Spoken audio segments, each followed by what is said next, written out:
Perhaps we need some outside universal threat to make us recognize this common bound. I occasionally think how quickly our differences worldwide would vanish if we were facing an alien threat from outside this world.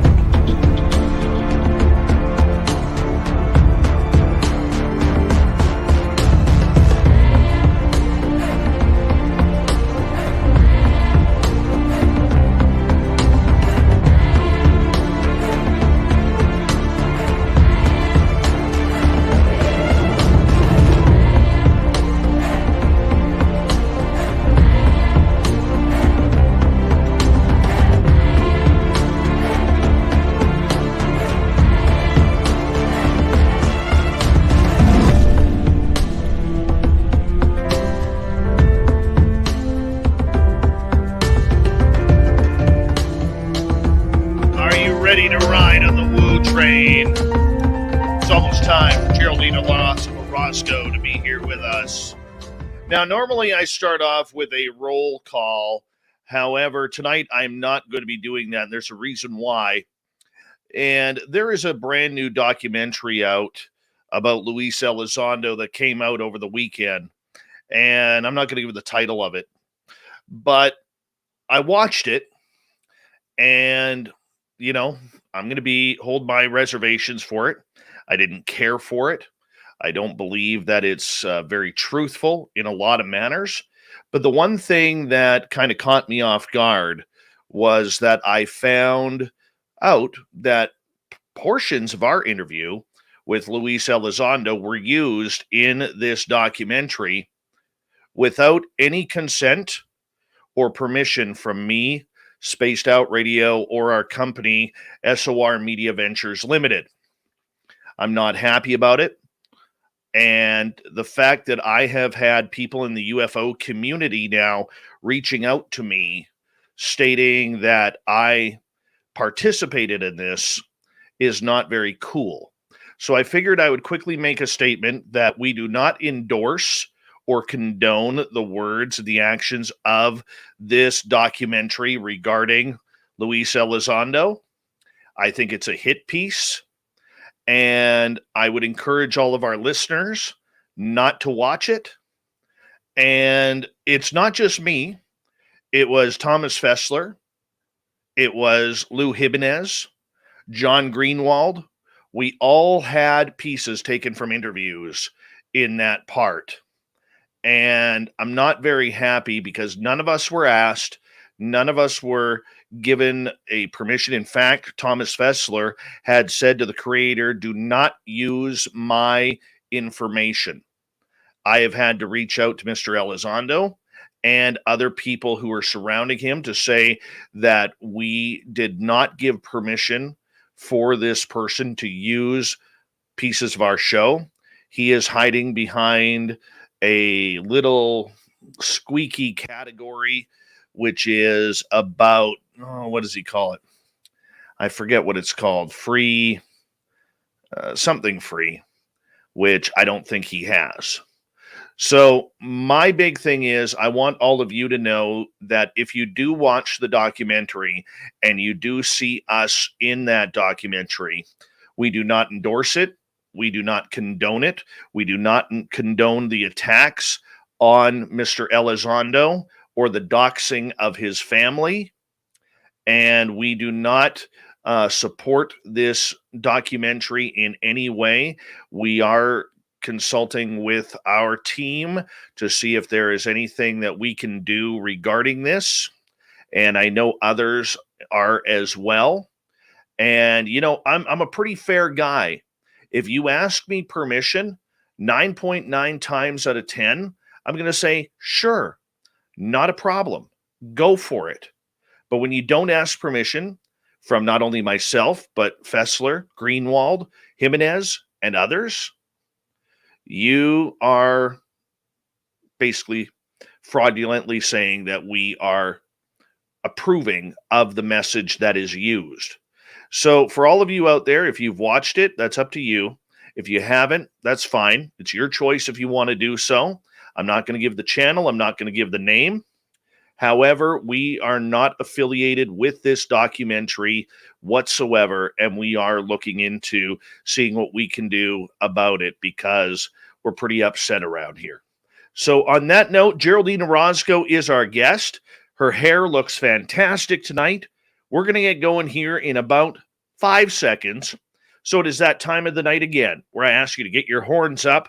Let's rock. In like 28 seconds. So don't hold your hand up there. That's my fault. I screwed up on my calendar.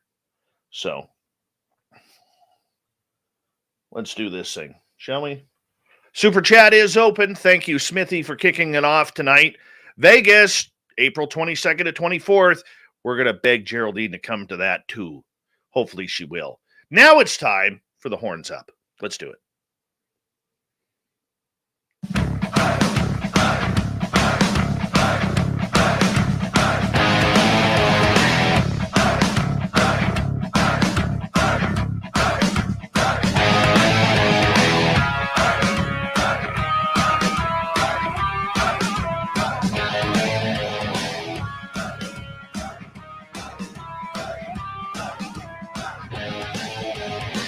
From the mountains of central British Columbia to you listening around the world, this, my friends, is Spaced Out Radio.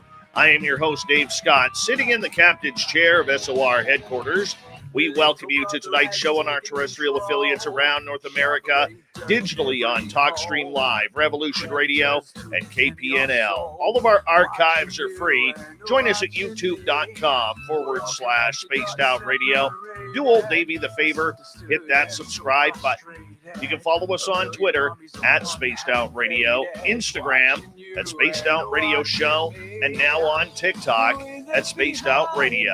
Our website is spacedoutradio.com. We have a plethora of features for you.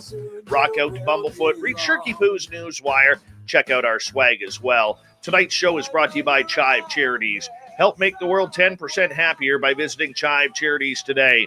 You can find them on our website. We got a great show for all of you tonight. As Geraldine Orozco returns, she brings us our Zen, our Chi, our Woo, and absolutely, we love her around here for the spiritual you. Then, in hour 3, the Swamp Dweller is going to join us. Duke from World Bigfoot Radio has another incredible story about Sasquatch and Mount St. Helens. We'll get into the Magic 8 Ball, the news, the thought of the Dave, a jam-packed show. And this is where we bring in the lovely and talented Geraldine Orozco for Spiritual You. And there she is right there, Geraldine. How are you, my friend? It's always a pleasure to have you on Spaced Out Radio. Hello. Happy New Year. Happy Chinese Lunar New Year. It's such a pleasure to be here. I am very excited to be here, Dave. Thank you as always. Oh, that is absolutely fine. How have you been doing? How's your start to your new year? It's fantastic. It's wonderful. Very busy, fired up for a year of exciting events. Hopefully seeing you soon in April, I hope. And many other things. Are you going to come to the Vegas party? Of course. I would love to come. That is awesome. So for our fans listening all over the world, April 22nd to 24th, we are having a Spaced Out Radio fan gathering at the Golden Nugget in Las Vegas. It's a weekend of fun, talking with some of our guests like Geraldine, and I know Ben and Joe from UFO Garage are going to be there. There may be somebody from a television station in Las Vegas who covers UFOs there as well. And many, many others who will be hanging on out for a lot of fun and just talking about the good stuff. You can get some pictures, you could have a lot of fun, and we're going to probably do a live show on the Saturday with Lynn Wallington, who will be there. Oh, I'm just pumped. You just made my night. Yes. It's so exciting. And I can't wait to meet our listeners. It's going to be so much fun. I know. I know. Geraldine, we always have new listeners who tune on in every time, and they're probably thinking, who is this lovely voiced lady who is talking with us tonight? You are somebody who is a professional, is somebody who has really joined the ranks of those who are very knowledgeable in this field. And whether it's ET contact, whether it's everything to do with healing and health and wellness and taking care of your body, getting rid of all of those demons inside of us that hold us back. I mean, to watch your growth over the last number of years to be this strong, empowering figure in this field, did you ever think it would get to this point? Not at all, not in a million years. As a matter of fact, 7 years ago, if you asked me and told me I was going to be doing this, I would not believe you, because really at that time, only very, very few people knew about my experiences in my life. So it is a true honor. And I think that it's by design. We are called to the work we're supposed to be doing. And the work I'm doing is not coming here and talking about this thing, but it's the internal work that we do, internal healing, the shadow work, and then through that process learning and hopefully being an example for others so that they can hold powerful light at this time of major transition that we're in the world, right? So the idea is to be able to inform ourselves and learn everything that we need to learn in order to embody our highest expression. And all the souls that have incarnated into this world at this time really are really powerful, courageous souls, because we are working through karmic contracts that transcend the physical, that go into past lifetimes, that bring in consciousness and healing into our ancestral lineages. So it's a really wonderful and blessed time to be here. Geraldine, one of the things that I have been focusing on to start the new year is being more positive. I know it doesn't seem possible. Dave, how can you be more positive? But what you see on this side of the radio is really a facade. And on the other side, I'm very introverted. I'm very, keep to myself. I have anxiety. I have depression that I battle. And, it's very hard to remain positive. But I'm trying to see the light and the good and manifesting. How powerful is manifesting for anything that you want in this world if you are seeking that positivity rather than always that black cloud that we always bring over top of our head? Manifesting is a science. It's actually a science. There's a process to manifesting, and we just need to understand the mechanics of creation and embody those mechanics in order to manifest. So manifesting, we think, oh my God, it's this really big task that we have to visualize and then imagine these things happening. But it's actually somehow more complex and at the same time simple. In that complexity, it can be very simple. It's a matter of activating in the body the crown chakra, okay? And the crown is where we are merging from the non-physical into the physical. So the more we be in the physical body, embody presence in the present moment, being aware of the five senses, aware of our senses, aware of our emotions, we can begin to control the physical plane. If we're outside of the body, if we're denying being in the present moment, if we're escaping our life challenges, experiences, and traumas, we're not going to get anywhere, because we're just going to keep reverting back to the same things that keep us in the same place. So we have to do the shadow work. And as we're doing the shadow work, begin to activate the body. And what's activated in the body is the intuition. Through the crown chakra, we can begin to manifest into the physical form. And how we manifest is actually through the emotions. So when our emotions are in a state of fear, when we are in a state of feeling helpless, when we are believing that we are worthless, when we have all these thoughts and programs, all we're doing is creating a vibrational antenna that's going to bring into our space more of that same kind of energy, same kind of experiences. So in order to change that, we need to change the emotions that we're feeling. And really, it's just a matter of completely being the master of this body and choosing in this present moment that you're no longer going to be dwelling on the past, being in a state of fear, doubting yourself. These are things that these are choices that we have to make. And once you make that choice, you can begin to kind of tune in to more expansive frequencies, more creative frequencies. The frequency of love, for example, is not just the emotion between couples. It's a state of being, it's a state of creation, and it is a state of absolute truth. So when you are embodying love, you are seeing all parts of yourself, the shadows, the parts that you hate, that you judge, that you love, and you're accepting them fully. Only when you are in that state of acceptance and full integration of yourself can you then begin to manifest and co-create. And this is really what the core of manifestation is about. It's about the control over the emotions, the awareness of your emotions, mastery over those emotions, and not becoming a slave to the cyclical ancestral patterns that, you know, our entire family has gone through. If we look back at our history, the struggles that our mother and our father have had, we kind of see little patterns. And so the question is, how much are you embodying those same patterns that have blocked their abundance and their manifestation? So breaking those patterns is just a choice in the moment, in the present moment. And I guess what motivates you to make the choice from being in a state of sorrow and depression into a state of joy and creation is a powerful self-love. If you love yourself enough to feel compassionate enough to choose not to be in a state of suffering and creating more chaos in your life, you can begin to change those wheels of creation into your favor. And I love it. Yeah, we're gonna go deeper into that too today, because some of the topics that we're touching on are going to touch a little deeper on that as well. So great to start off. I want to get into the dream side of everything, because I know you're big on, you know, trying to write down your dreams, remember your dreams, manifest in your dreams, you know, find the story and the message behind the dreams. How important is dreaming, and what does it tell us? Yeah. So, you know, dreaming has a really powerful function in that everything that our soul is not doing and achieving in the present current life, waking state, it's doing in the higher realms. Okay. So we're multidimensional. We are constantly navigating infinite number of dimensional planes.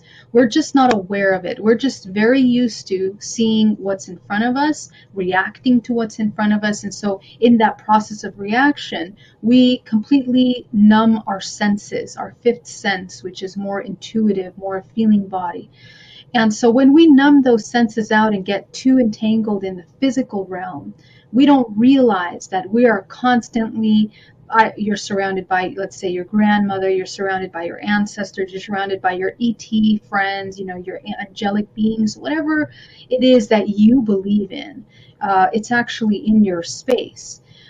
So what's dream time? Dream time, when the physical body now is disconnected from the physical entanglement of the everyday life, you're now resting the physical body and you begin to leave the body. So when you leave the body, a couple things happen. Depending how much spiritual work you're doing, you'll probably be more lucid. That means that you're going to be aware of yourself in dreaming state. And oftentimes people with practice, with a strong spiritual practice, they begin to navigate and actually direct what happens in those dream states. What you're directing is not just an imaginary plane. You're actually directing activities that you're carrying out in these alternate dimensions. And it's incredibly important to notice, because the way that we project into those dimensional planes are things that are very stored deep within the subconscious and even the unconscious mind, in the collective unconscious. This is where we start tuning into all kinds of things that you know, sometimes we can even see each other in dreams and maybe we've never met before. You begin to enter and navigate these dimensional planes. So how do we navigate them is by waking up your awareness in your everyday life and practicing that in lucid dreaming. Usually what we're experiencing in dream time will come in as a metaphor, or it's going to be, you know, some abstract experience, but actually the things that you're experiencing there are incredibly important. And Some people can look at those dream books and they can get some information there. But my favorite way to navigate the information is to meditate on the dream and to connect with each piece of the dream, including colors, including the emotions that you're feeling. That's actually one of the most important. How are you feeling in that dream? Do you feel scared? Do you feel nervous? Do you feel happy? What colors do you see around you? What colors are you wearing? What's the environment look like? Is it dark? Is it full of light? All of these things say something, are giving you messages about your current psychological state, unconscious, subconscious, and they give us a little bit of information into what your soul, essentially your fragments of yourself, is doing in the outside levels. So there's a lot of important information. And also remember that a lot of contact activity happens in these dimensional planes. Dream time is we're accessing the 8th up to the 11th, 12th dimensional plane. And depending on the dimensional plane that you're accessing, you're going to encounter different kind of consciousness. You can encounter ET beings, angelic beings. When you're in the lower realms, you're going to connect with people, your ancestors. You're tuning into the Akashic records and tapping into information there as well. So there's a lot to unpack there, and a lot of information that it's important to you. What if we don't remember our dreams? So I can't tell you what I dreamt last night. I can't tell you what I dreamt the night before, 2 weeks ago, 4 weeks ago. I remember my last weird dream. I always remember the weird ones, especially when them little aliens are running around, but never anything else. Yeah, so I would really pay attention to those weird dreams, because more than likely you're quite active in those dimensional planes, and notice the details that are occurring there. But a lot of time when you don't remember the dream, it really depends on how much on auto drive we are in our everyday lives. And how conscious we are. So if you're somebody that doesn't remember what you did, or this morning, or how you felt this morning, it means that you're lacking awareness in your daily life. We should be able to really be able to look at our lives from the moment we wake up to the moment we go to sleep, and be mindful of the emotions and the ways that we're experiencing. And that can only be achieved through momentary presence, checking in with yourself, your surroundings. And that's something that we can develop and train over time. Once this is developed, it goes into dream state.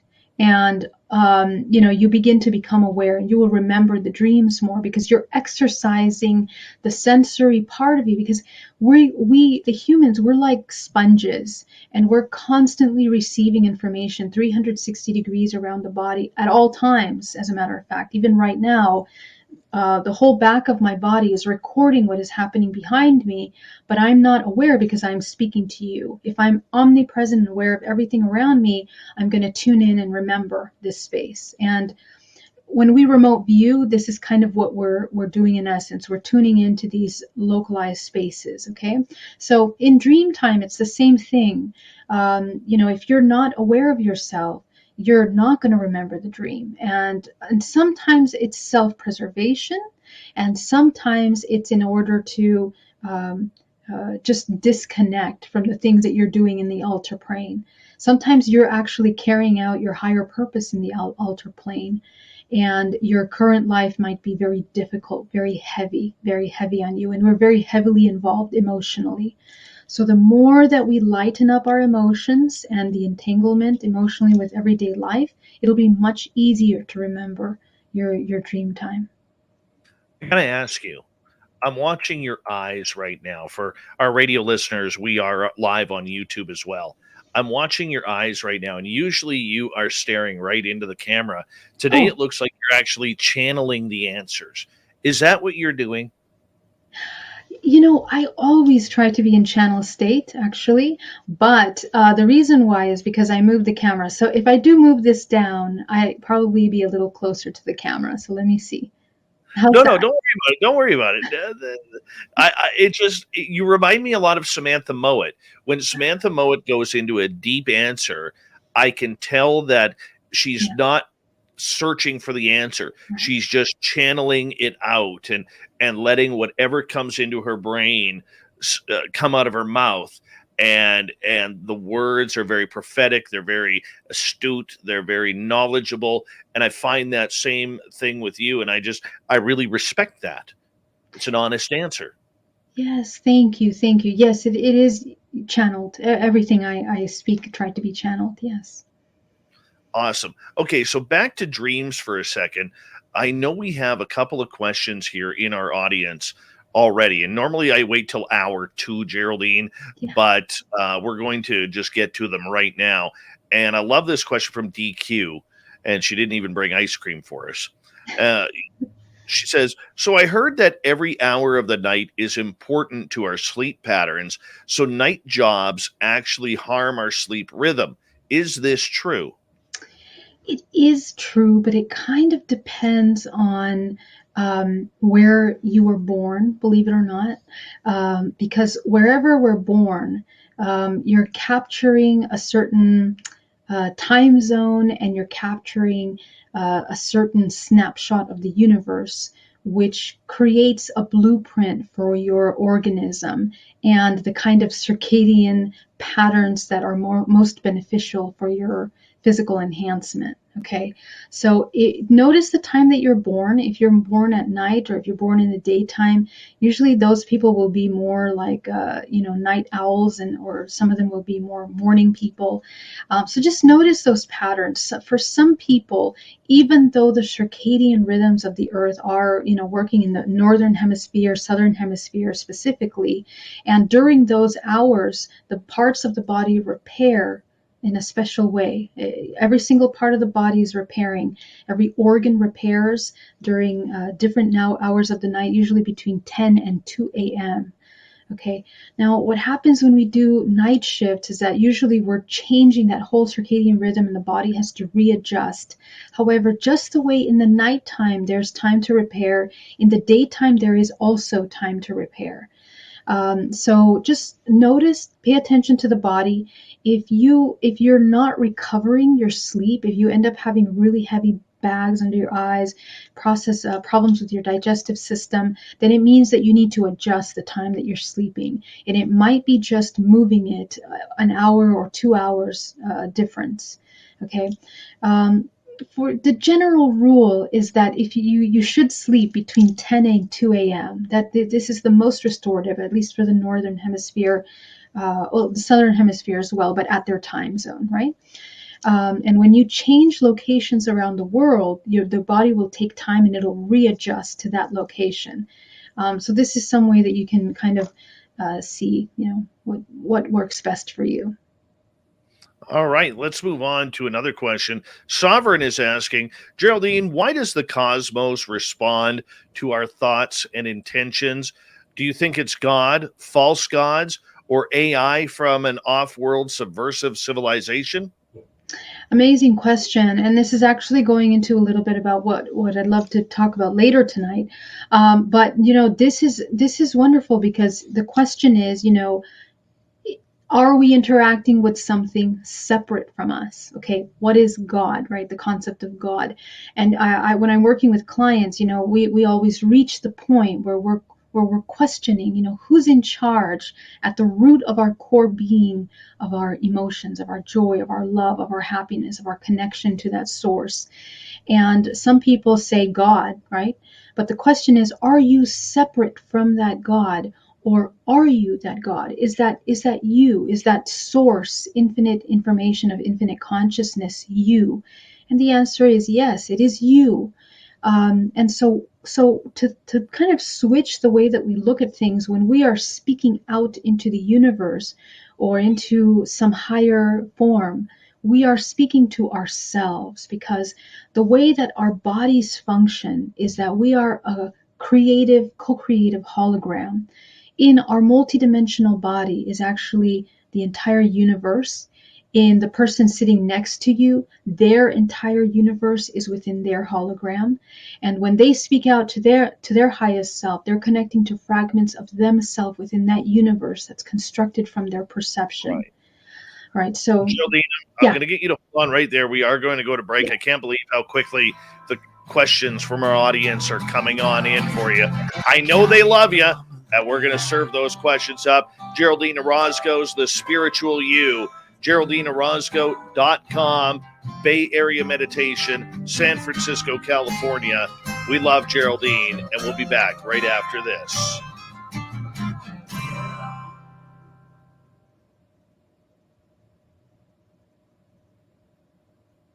Hold on, I got to get my hands. Is that a new rock on your finger? No, same rocks. Just making sure. Just making sure. You know, I mean, don't want to have many of our hearts broken around here. We're not ready for that yet. It's only February 1st. February 1st. Okay. How's the snow up there? Are you doing okay? We got another 2 inches overnight. It actually started to melt, which is normal. It got up to about 3.5 feet. Wow. And then it's got icy, and then started to melt during the day, and then we got another 2 inches last night. And let's see, right now let's see what I know you always love this. What's the temperature in my house? Right now it is minus 16 Celsius or 4 degrees Fahrenheit.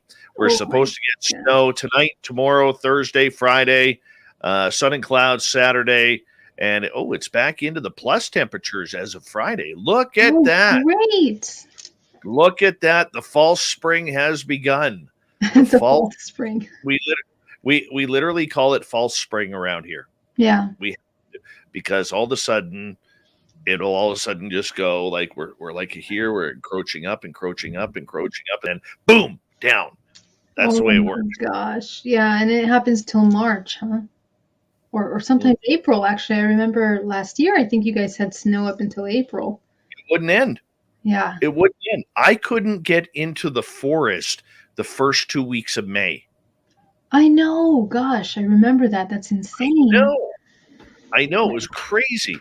I mean, I could just imagine what it's like, how you're freezing your legs off. Don't look at the weather. Don't look at the weather. 55 degrees Celsius or Fahrenheit.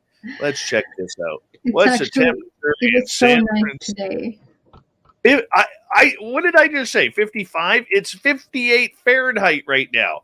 Oh my gosh. I would be having to do this show right now in just my boxer shorts. Unpleasant as that sounds. Oh my gosh. Yeah, we got quite lucky actually. It got really cold during Christmas and New Year's. I mean, it got down to the 30s, and that's pretty bad, right? But then it went back up again, thankfully. So, but I heard that in Florida they're having really bad cold weather to the point where little animals are dying. Did you hear that? Yes. Yeah. Well, every year in Florida, when it hits the cold streak, you got to watch walking under trees because the iguanas freeze and they fall to the ground, and they've been known to knock people out. It's only minus 30, almost minus 33 in Fahrenheit in Winnipeg tonight. So that's about minus 35 Celsius, 36 Celsius. Because our minus 40 and your minus 40 are the same. Oh, okay. Oh my God. I don't know. The first time they meet together is at minus 40. I see. Yeah. That's cold. That one hurt. That's too much. No. Yeah, that hurts. That hurts. It really does. Shout out to Winnipeg. Whoever's out there, please stay warm. Yeah. Don't go outside. That's Vidman, our man Vidman. Oh yeah? Oh wow, Vidman, please stay warm. Oh yeah. Your hair looks great tonight. Oh, thank you. You're welcome. Are you speaking at Lorian's event this year or no? No, I'm not. But I saw that you are. You are, right? Yeah, I am. Why aren't you? I don't know. I wasn't asked. But weird. Yeah, but that's okay. I spoke at her conference so many times, though. So, she likes to mix things up a little bit. I know. I hope we're going to go for dinner. Oh, I would love that. Yeah. So, what date is it? March Alan Steinfeld is coming for that conference. March And 25th to 27th. okay. Got it. Yeah, for sure. Okay, dinner's on me. Oh, no, you have to let me invite you because you're coming here to my town, That's okay. please. That's fine. That's fine. I'll fight you for it. How about that? Okay. All right. Yeah, I'll take you somewhere really good in the city because is it at the South San Francisco Yeah, again? Okay, I think perfect. it's the same place. So, Fantastic. yeah, I'm a cheap date. Taco Bell will be fine. No, we will do a little better than that, okay? Don't worry. All right. I want to say a big thank you to Smithy ×2 and Lured in ×2 for the amazing super chats. It's a wonderful way to support what we do on a monthly basis here on Spaced Out Radio. Here we go with the second half hour.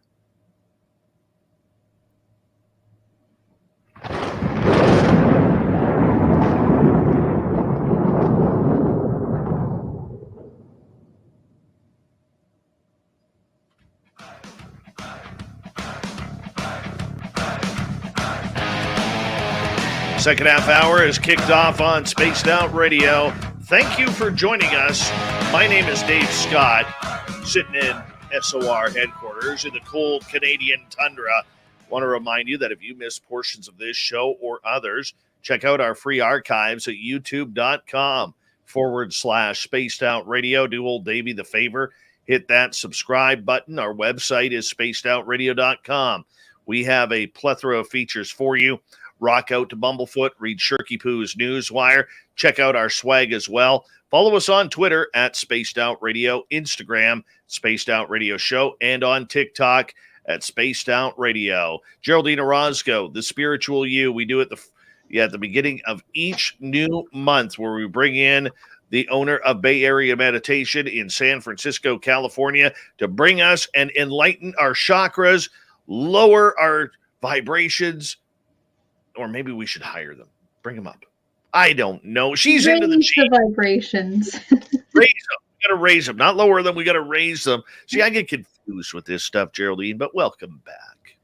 Thank you so much. Such a pleasure to be here again. We got so many questions for you. Do you want to just run with audience questions right now? I love it. Let's do it. All right. So if you're in our YouTube chat room, you can put your questions in capital letters. We will get them to Geraldine. Fernando is asking. I love that name, Fernando. Love that name. You can just tell he's good looking because of that name, Fernando. Oh, it's just a good looking name. All right. What happens to our consciousness, our feelings and senses when we fully activate, align, and charge our chakras? Okay, wow, super packed question. Consciousness. So let's define consciousness as the observer, the one that's observing this life experience. When we are experiencing life experiences from imbalanced chakras, we are in survival state. And therefore, all of our experiences are going to keep us in survival state. When we align or when we clear the chakras. Now, the chakras are, let's see, how do I explain? They're holographic. They're spherical, first of all, around our entire body. They're layers of our body. They're holographic antennas. And they're also projections. So whatever we're experiencing in our everyday life, we are filtering through these different systems. And we're also co-creating and informing reality through our chakra system. Essentially, all that is real to you is what you are creating inside of your spherical reality. So when you align the chakras and when you start deprogramming traumas, ancestral baggage, all of this stuff that keeps you stuck from the root up to the solar plexus, you begin to be able to anchor more source, pure form consciousness through the body. Otherwise, it gets stuck. And usually people have traumas in the root chakras. It gets stuck either in the throat or in the heart chakra because we have heavy fragmentation. And therefore, we cannot embody source. What does that mean? You're not intuitive, you're suffering, you're feeling blocked. We go into a lot of heavy emotions that maintain us counterproductive. and we're repeating the same patterns over and over again. So clearing that out allows you to embody source. And what does that do to the consciousness? It now can observe from a place of neutrality. Your life experience becomes more fluid, you're more intuitive, and now you can actually create. So a lot of things are kind of falling into place when you're clearing them. They're incredibly important to clear because those blockages actually manifest into physical illness over time. Aches, pains in the body, flus, all kinds of illnesses in the body are a cause of stagnant information. So it's very beneficial to clear that out. All right, we got another question. This one from Toe Tag, who is asking, is it possible to change patterns of habits in between falling asleep at night and before fully waking up in the morning time? Is it possible to change patterns of habits in between falling asleep? Yes, it is. There are a couple techniques. If I'm understanding your question correctly in terms of patterns, let's say, for example, and please correct me if I'm wrong. If you're not sleeping on time and you're not, being able to stay asleep during the most restorative hours of the night, you can train yourself in many different ways. You can either wake up super early and over the course of a month, change your sleeping patterns completely. And you can also help yourself sleep deeper into REM state by waking yourself up in intervals throughout the night, believe it or not, as painful as that sounds, putting on an alarm and in intervals waking up and then going back to sleep again to allow and train your body to go into deep sleep, deep sleep, deep sleep. And over the course of 30 days, you're going to be able to reach a much deeper state of REM. And this REM is the most restorative wavelength that the brain can go into for the entire body to restore and heal. This is really important for the healing of the telomeres, of our genetic information, and restoring and regenerating everything from collagen to rebalancing the imbalanced hormones in the endocrine system. So all of these things are incredibly important, and we can begin to really train that. Another way to do that is in your dream time, training yourself to become lucid as much as possible. So again, setting an alarm, go ahead, fall asleep. Notice what time you usually start dreaming as much as you can. I know sometimes it's hard, but with practice you can. And as you begin to dream, you're going to put your alarm and it'll wake you up during that time and make yourself conscious. You can imagine grounding yourself, coming fully in your body, and then fall back asleep. And it's going to bleed into that dream time. With practice, you're becoming more and more aware. Okay, so yeah, just a couple tools that you can use. Okay, let's move on to another question here from Ian over in the UK. Dreaming, nightmares, realizing you're naked in a public place, example, airport. What is this all about? Uh-huh. Yeah, that's a really, really common question when it comes to feelings of insecurity. So being naked, of course, is the most vulnerable state that we can be in, especially in public. So subconsciously, what part of us is fearful of vulnerability or intimacy? And the intimacy can be with another person or it can be with yourself. Okay, so it has a lot to do with control. Are we always trying to control ourselves, our image, the way things are happening outside of us? Think about how much time and life force it takes in our life, and think about how much of a pattern that is in your ancestral lineage. Mother, father, is this something that's a big theme in the family? The control of image, the control of, what you're doing or how you're being perceived. All of that bleeds into that. And so what we want to do is begin to work on that core part that feels insecurity, shame, of any parts of us that we can classify as impure or not divine, in other words. So we want to, this is also working with intuitive aspect because it's about the divine feminine. The divine feminine asks us to come into our most vulnerable state and allow yourself to be in a state of flow. So how much difficult time do we have coming into that flow state? Assist yourself in that, support yourself by checking in with yourself and noticing how you can feel more comfortable in states of vulnerability. Okay, that usually has to do with acceptance. So that's an important dream. All right, Nicole is wondering, what does it mean if you have lots of nightmares or just really weird, never very nice dreams? Fantastic question, and I do get this a lot. And I notice that when we are doing spiritual work, so there's two reasons why this can be happening. First of all, one of them is that you're not doing any spiritual work at all, and you're really stagnant. You're holding on to heavy emotions, you're holding on to a lot of fear in your everyday life, and you're in constant survival mode. So then that projects into the altar planes as more of these. Okay, the other part of it is you're doing a lot of spiritual work.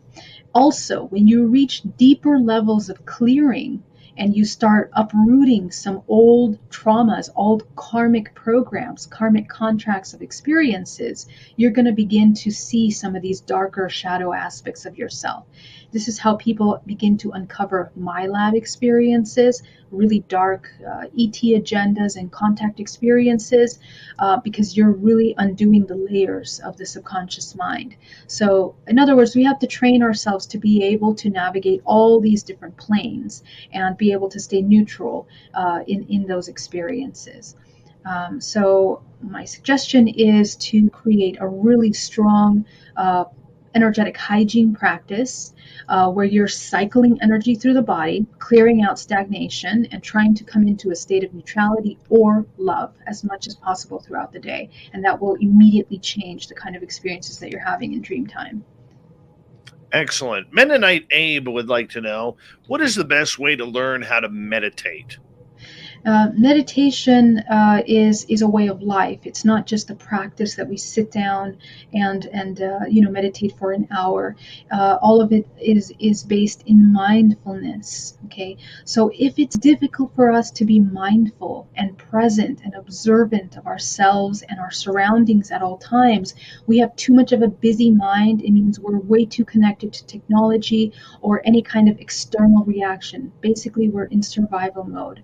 So the idea is to train yourself to gently pull out of survival mode into a state of observation. And so we can begin to do that by bringing ourselves into the present, just checking in to your five senses. What are you hearing? What are you smelling? What are you tasting? What are you sensing around you with your eyes open? And bring yourself into the body. Okay, and instead of getting stuck in the feeling sensations of things, because we get very fascinated and stuck with sensations and we judge them, we categorize them, this drains a lot of life force and it confuses us from what's real, because we think the sensations are real. They're not. They're just temporary information. What's real is the observant and what you're receiving from those experiences. So this really allows you to kind of train yourself to begin to decide, what you're going to experience. So this is a really powerful way that you can start working on that. Okay, let's go over to Calliope. I love that name, Calliope. Yeah, very beautiful. Is gender both physical and spiritual? Hello, Dave. Hi, Calliope. Is gender both physical and spiritual? Great question. No, gender is purely physical. However, there is a design behind that. And how we choose the sex that we're going to take in the physical body depends on karmic cyclical patterns and which one of those two energies are most out of balance in your ancestral lineage. Okay, so let's say you come from a highly patriarchal lineage, and this feminine energy is very compressed, very suppressed in the family. There's so much shame around sex and all this stuff in your bloodline. So the soul reincarnates into the bloodline, and let's say that the child is born a female, okay? And so the child comes into incredibly challenging circumstances where she is shamed for her femininity or all these different scenarios that cause her to feel rejection towards the feminine. Her job in that lineage is to break away from that and rebalance the perception of the feminine. Okay, so it's really important. And it's very much linked to many different parts of you as you come into the earth.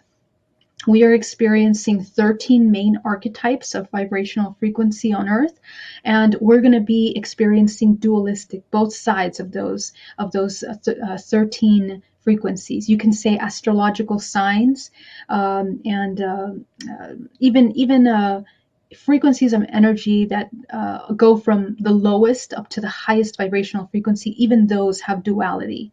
So we're going to experience the feminine and masculine side of both of those 13 dimensional planes. Okay, so that's what we're doing here. So that's a really fantastic question.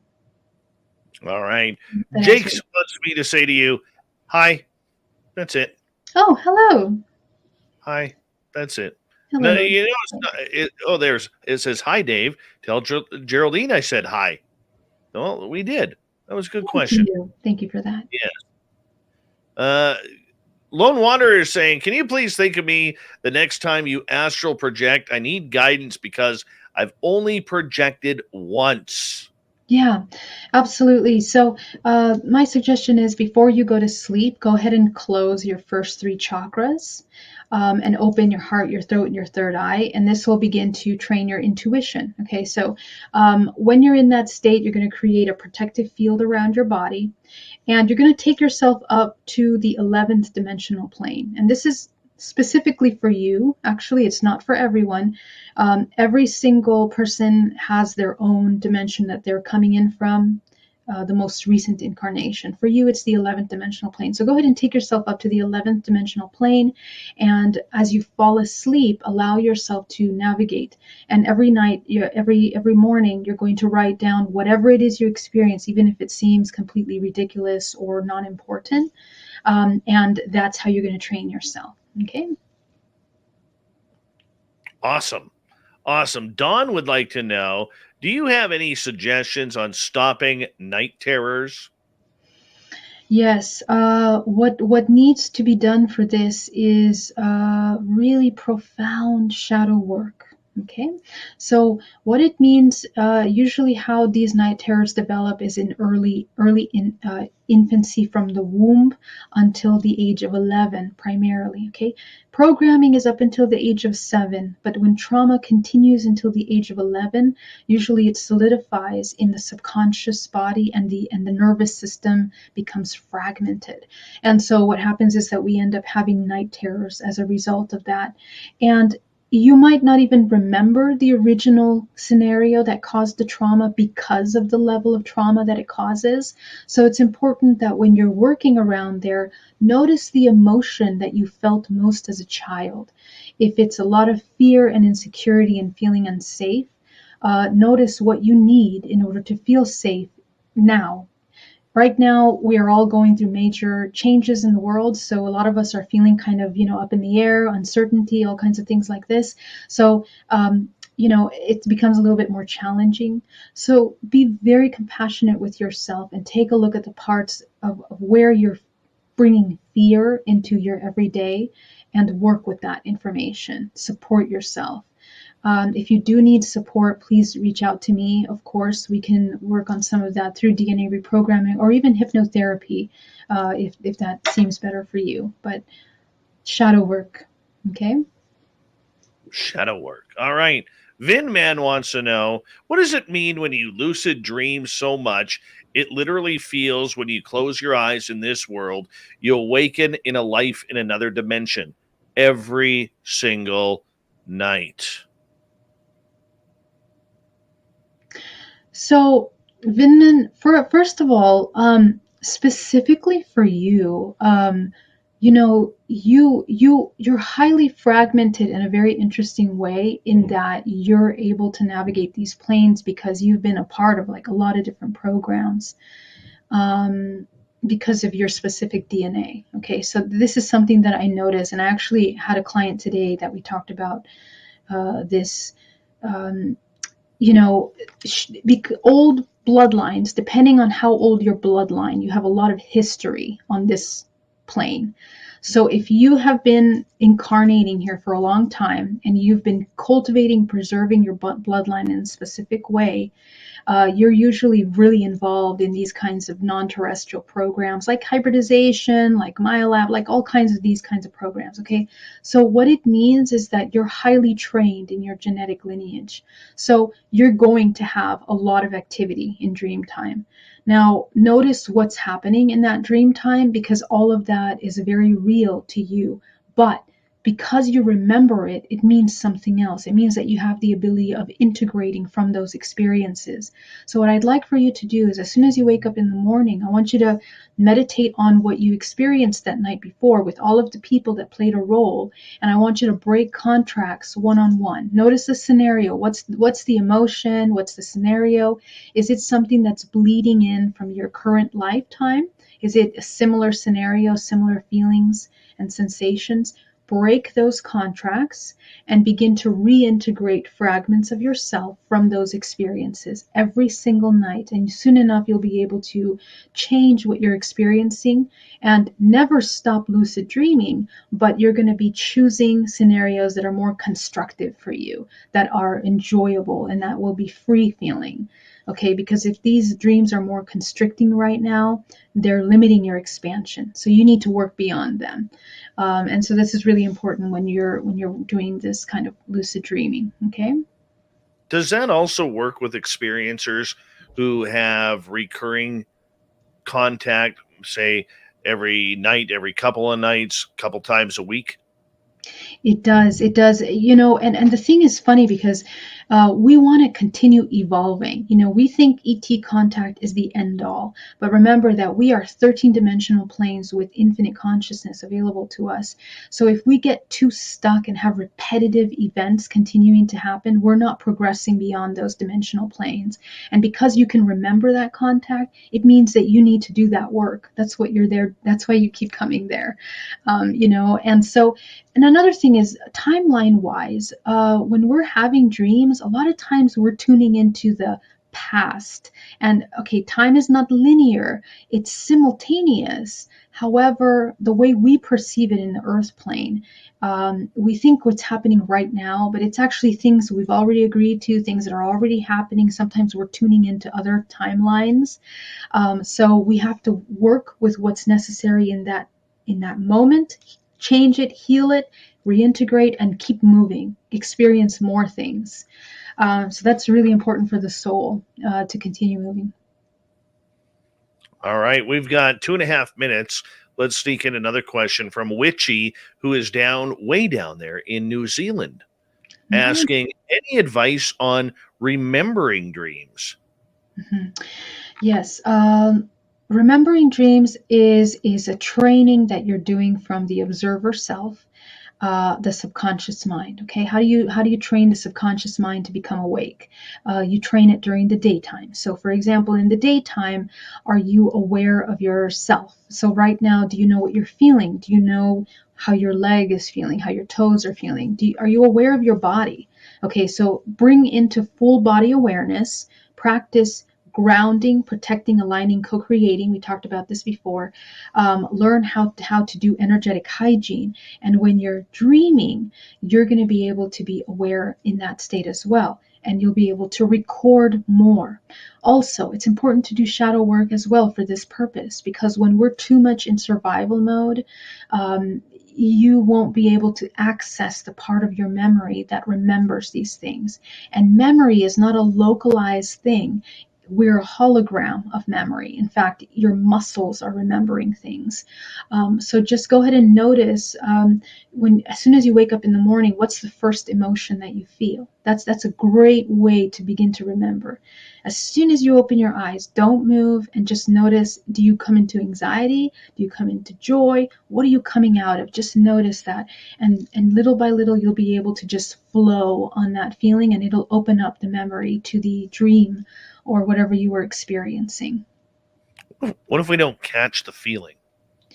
It's just a matter of observation, but and I've experienced many years. I've experimented with this. In the beginning, I wasn't observing any emotion, but then when I started to kind of just sit there, and even before I even opened my eyes, there's a certain sensation or a feeling or a little hint of something, a thought. It happens in half a second.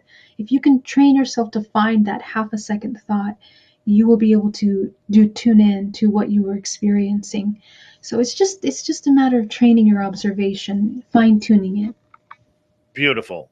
And on that note, we're going to take a break here on Spaced Out Radio at the top of the hour. The talented Geraldine Orozco and the spiritual you. We love it when Geraldine is here either at the beginning of each month to bring us some life cleansing on what we need to do better to make ourselves feel better. GeraldineOrozco.com. We'll continue with your questions, manifestations, fractals, and get more into everything when we return with Geraldine Orozco on The Spiritual You.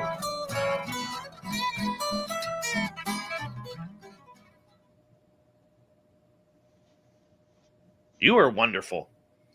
Thank you so much. Such great questions. I love this audience. They're so on it, you know. Oh, yeah. Means they're doing the work. Mm-hmm. I want to say a big thank you to everybody so far who has signed up for our new YouTube channel called Canada's Great Unknown. So what we're doing here is my buddy Merle, you all know Merle out there, we are putting together some real funky stories. We just started it and launched the channel yesterday. Oh, and it is about some strange, weird stories that we have collected from our fellow Canadians.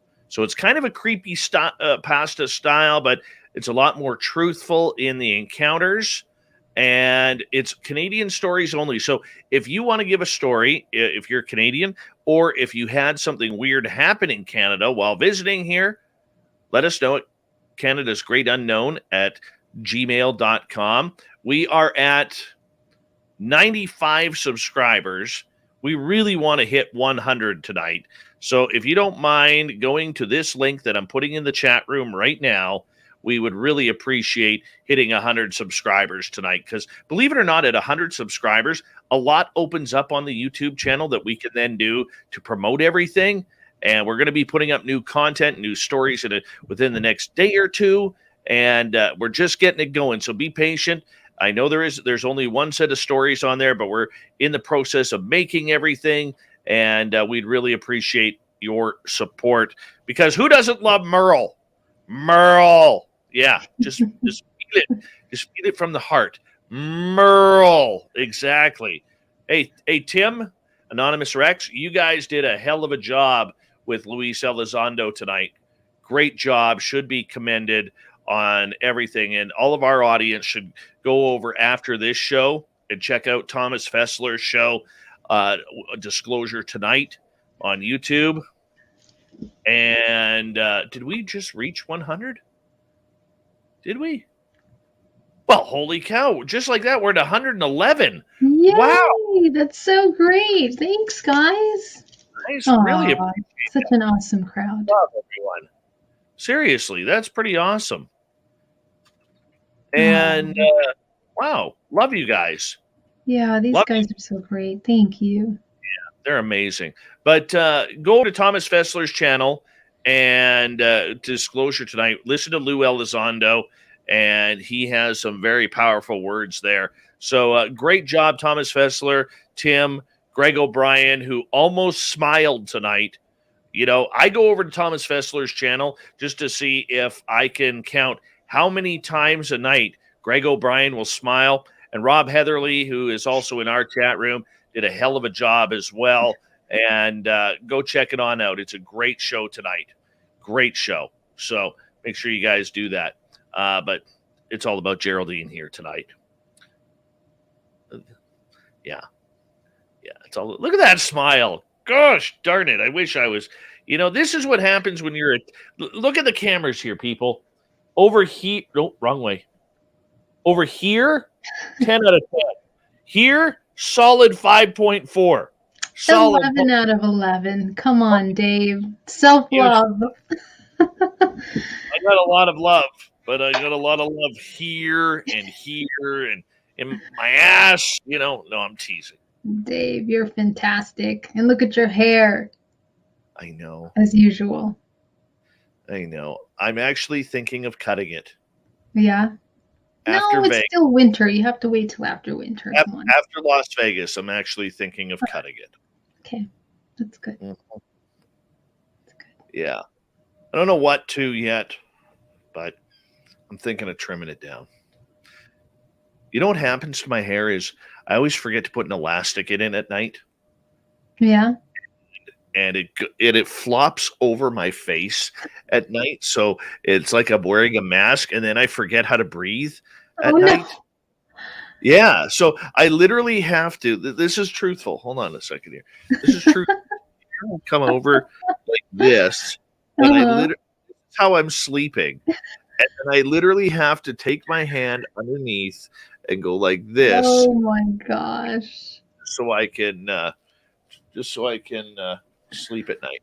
Oh, you're so funny, Dave. Yeah, Oh, it looks great. Your hair looks no, great.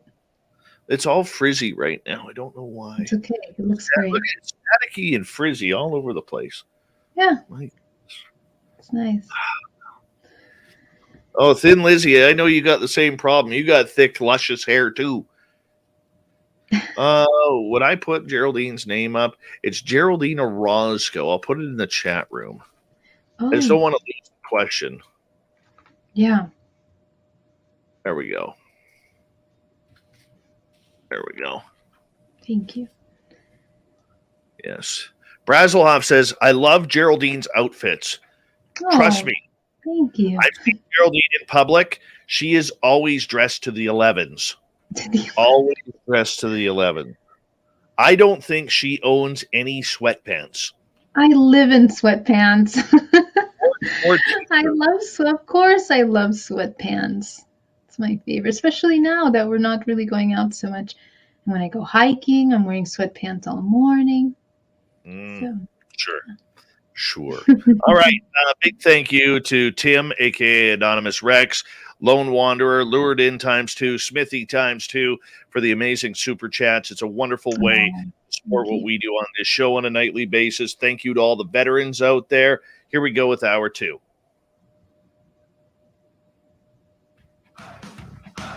You're listening to Spaced Out Radio with Dave Scott.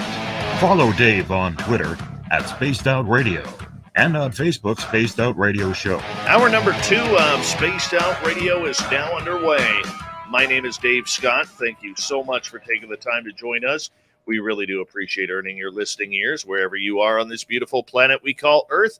Hello to everyone listening in on our terrestrial affiliates around North America, digitally on TalkStream Live, Revolution Radio, and KPNL. All of our archives are free. Join us at youtube.com/Spaced Out Radio. Just do old Davey the favor, hit that subscribe button.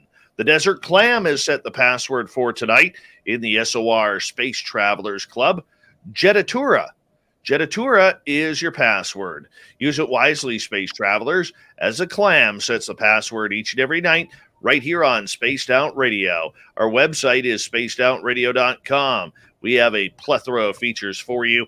Rock out to Bumblefoot, read Shirky Poo's Newswire, check out our swag as well. Follow us on Twitter at Spaced Out Radio, Instagram at Spaced Out Radio Show, and now on TikTok at Spaced Out Radio. We continue on tonight for one more hour with Geraldine Orozco and the Spiritual You, as Geraldine owns Bay Area Meditation in San Francisco, California. Her website, GeraldineOrozco.com. And Geraldine, we always thank you when you were here. So let's kick it off with some questions from our audience, because they've seemed to really take it over tonight, which is fine. We don't mind that. Xochitl Paez, one of my favorite names to say on this show. Yeah. She says, hi, Geraldine. I'm visiting an energy vortex in Mexico soon. Any advice or thoughts? How exciting. I love that. It depends which one, so please put it in the chat which one you're going to be visiting. But there's several in Mexico, and they're super, super powerful. The pyramids of Teotihuacan, and also I forget the name of the other one right now off the top of my head, but these two pyramids, one of them is in the west north, and the other one is in the Yucatan. So the energies are a little bit different. In the Yucatan, you're dealing with sacral energy, And this is exchange, sexual energy, creative life force, healing, and the divine feminine and intuition. Okay, up in the northern part of Mexico, you're dealing with the masculine energy.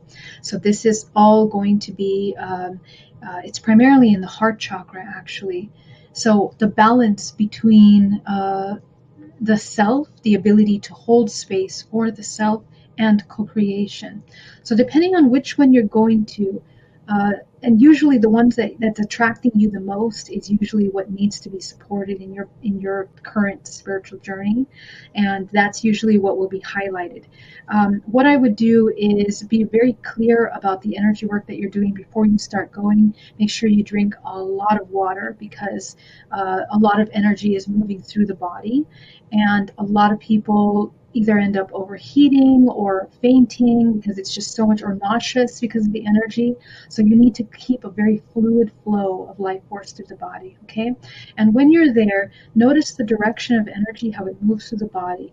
In the south, it's going to move more to the left, and in the north, it's going to move more to the right, okay? So as you come into that space, notice what areas call to you. There are pillars of life force that move through the earth and create an earth grid in Mexico. So wherever you're called to go, stand in that place and feel the energy. Notice how it moves through the body. Allow yourself to let it heal the parts, the organs inside the body that need to be rebalanced. And notice the memories and the emotions that arise as you're there, because those are things that you need to work on, and do some work on, like any kind of deprogramming or healing of those experiences. And it's important to do that work, because if you don't do it and you resist doing it when you're there, it can cause adverse reactions in your body. Okay, so that's really, really important. All right, let's get to another question here.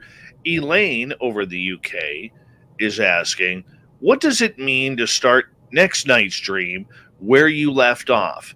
Last 3 nights, I was in a courtroom, me on the jury with 10 other multi-species sentients, extraterrestrials, and Neanderthal-like man in the dock on a murder trial. That is weird. Yeah, that's amazing. Well, Elaine, who are you? Obviously, you're someone very important in these realms. And when we have continuing dreams, you're literally living in another dimensional plane. So there's an alternate part of you that's living there. So I want you to notice the role that you play in this experience. I want you to notice what you are. Try to look down at you and see if you're the same physical body, or do you look different, okay? What you're tuning into is a past future life timeline. It's simultaneous timeline that you're living. You've reached a fractal of yourself. You've awakened that fractal into consciousness, and now you're aware of what you're experiencing in that timeline. So I want you to just pay really close attention to the scenario. Notice, for example, when you're in a murder trial, what place do you play in that? What's the feelings in the room? Is there injustice occurring?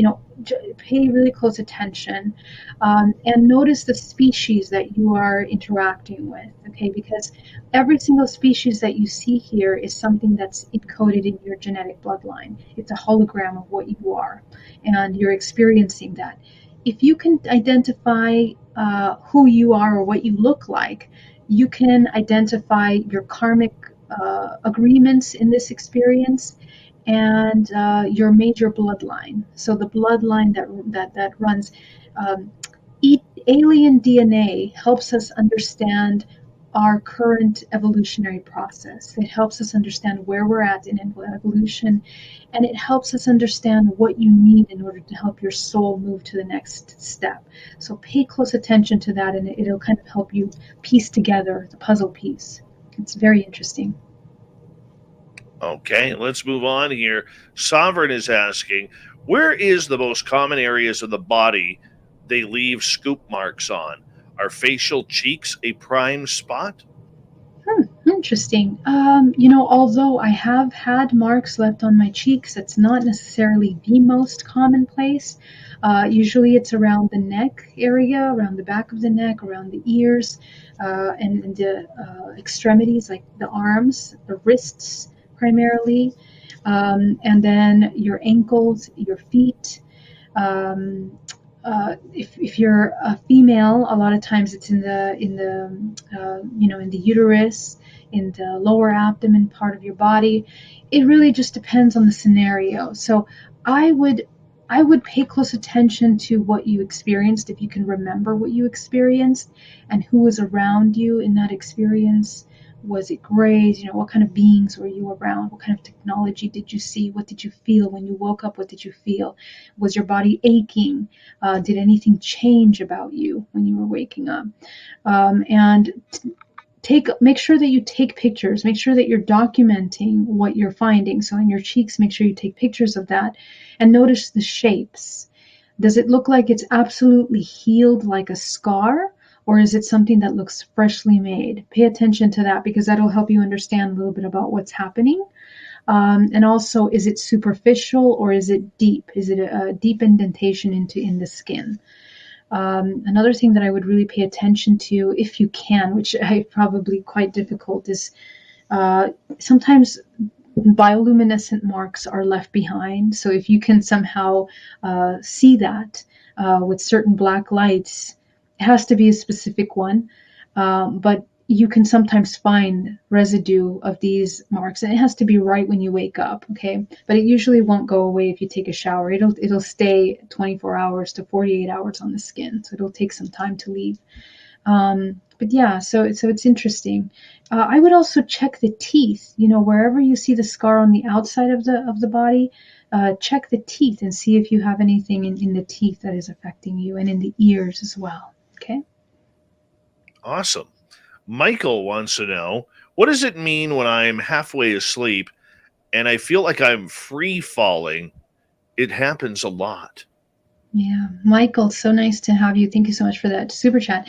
What happens actually, which is incredible, Michael, please don't stop having this experience, because when you're experiencing that you're falling, it means you're just detaching from the body, going into lucid dreaming. You're going into astral projection. So as best as you can, next time that you feel that, allow yourself to go, even if it feels fearful. You need to overcome the fear and see what happens next. And since you're quite conscious, as soon as you're leaving the body, you can begin to direct where you go next. So this is what the feeling that happens as soon as you're detaching. Another thing that you're going to feel potentially is a loud popping sound, or a loud sound that feels like something fell, or something like that. If you hear that loud sound, it's also a detachment signal. So keep going. You're going somewhere. May I please ask what you mean by detachment signal? Okay, so when we are in dream time, our awareness leaves the physical body into an astral state. We become this holographic projection. And so you can travel. You can travel into any of the dimensional layers, from the 8th dimension up to the 13th dimensional plane. But what happens is that it usually happens when you're between states, that it gives you like a physical residue, and it's going to feel like a loud sound, or it's going to feel like you're falling, but you're actually detaching from the physical body. So your attention is leaving the physical, and you're coming into this concentrated essence, which you're going to begin to navigate some other plane. So it's basically the astral projection of your physical body. And what detachment means is that you're moving from the physical into the non-physical form, essentially. Wow. That sounds very powerful. Thank you. Let's go over to Obi, who is asking, what's the first step to getting out of survival mode? Pretty sure I'm there. Awesome question, Obi. Thank you so much. Okay, so survival mode is programmed and memorized in the body. It's memorized in the nervous system. It's memorized in the energetic body and in the muscle, our actual physical body, okay? So what does that mean? That means that we have to, first of all, self-love, is begin to be very compassionate with the self, because we need to nurture the self through the moments of feeling in survival mode. It's not just a matter of saying, we're not going to feel survival mode anymore. You have to nurture yourself and provide yourself support. When we're in survival, we lose complete trust in ourselves, and we put the trust externally. We depend, it can be anything. We depend on, your employer to provide you income, a stable income. You depend on your partner to provide you love. You provide on your parents to provide you, parental support and guidance. But what happens is that we're dealing with humans just like us that haven't evolved themselves or even understood unconditional love themselves. So it falls short, okay? And we eventually realize this as we mature into adults. So what happens is we have to redirect that need, that attention to the self, and be self-providing. We have to be our own provider, self-provider of stability, love, support, affection, even. All of these things have to be provided for the self. So take a look at where most of your attention and dependency is right now. Who are we most dependent on? Start there and begin to redirect your attention back on yourself. Whatever it is you're trying to get from that person or thing, or whatever it is, system that you're not getting, how can you provide that for yourself? And work on building that daily, okay? And gently this is how you build trust with yourself, because you realize, yes, I am the provider of all things that I need, everything. Therefore, the external illusion now no longer has power over me, my emotions, my fears, because we are mostly manipulated by these belief systems. And to break them, we need to readjust our attention. So this is the best way to get out of survival mode. Great question. Okay. This one is from Lynn. Why do I always look so much better in my dreams? Oh, goodness, do I know that feeling. Lynn, that's such a funny question, but that it's your true self. It's who you are. What it is that we need to integrate the fragments of ourselves that are expressed in that into the physical body. So I want you to notice not just how you look, but how you feel in that dream as whatever it is that it looks like. And feel that same way now, okay? And what that'll help you do is it'll readjust the hologram of your physical body, and if essentially you're going to embody the way you feel. Because right now it's the rejection, the judgment to the self, all of that has to change. That's causing this stress and anxiety that cause a lot of out of imbalances in the physical body. So when you change that, you change physically as well. You have the mastery. The mastery over the mind is the mastery over the physical body and over matter. So we can change that.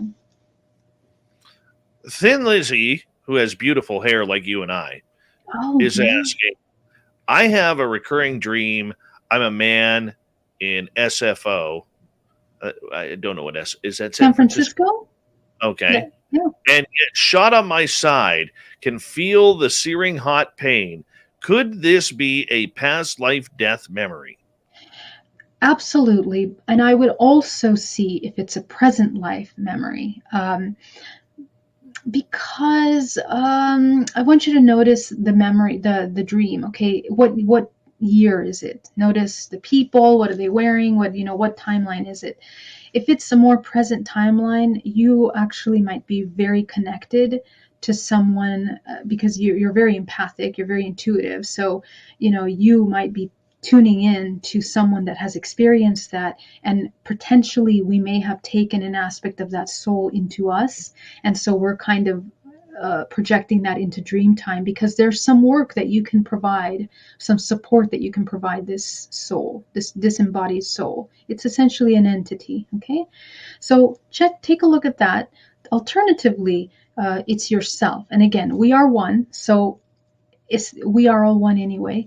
But if it's something from another timeline, notice yourself in that dream state. how did we get to that point? I want you to review the dream. You're going to remote view the dream. When we remote view, you can remote view cross time and space.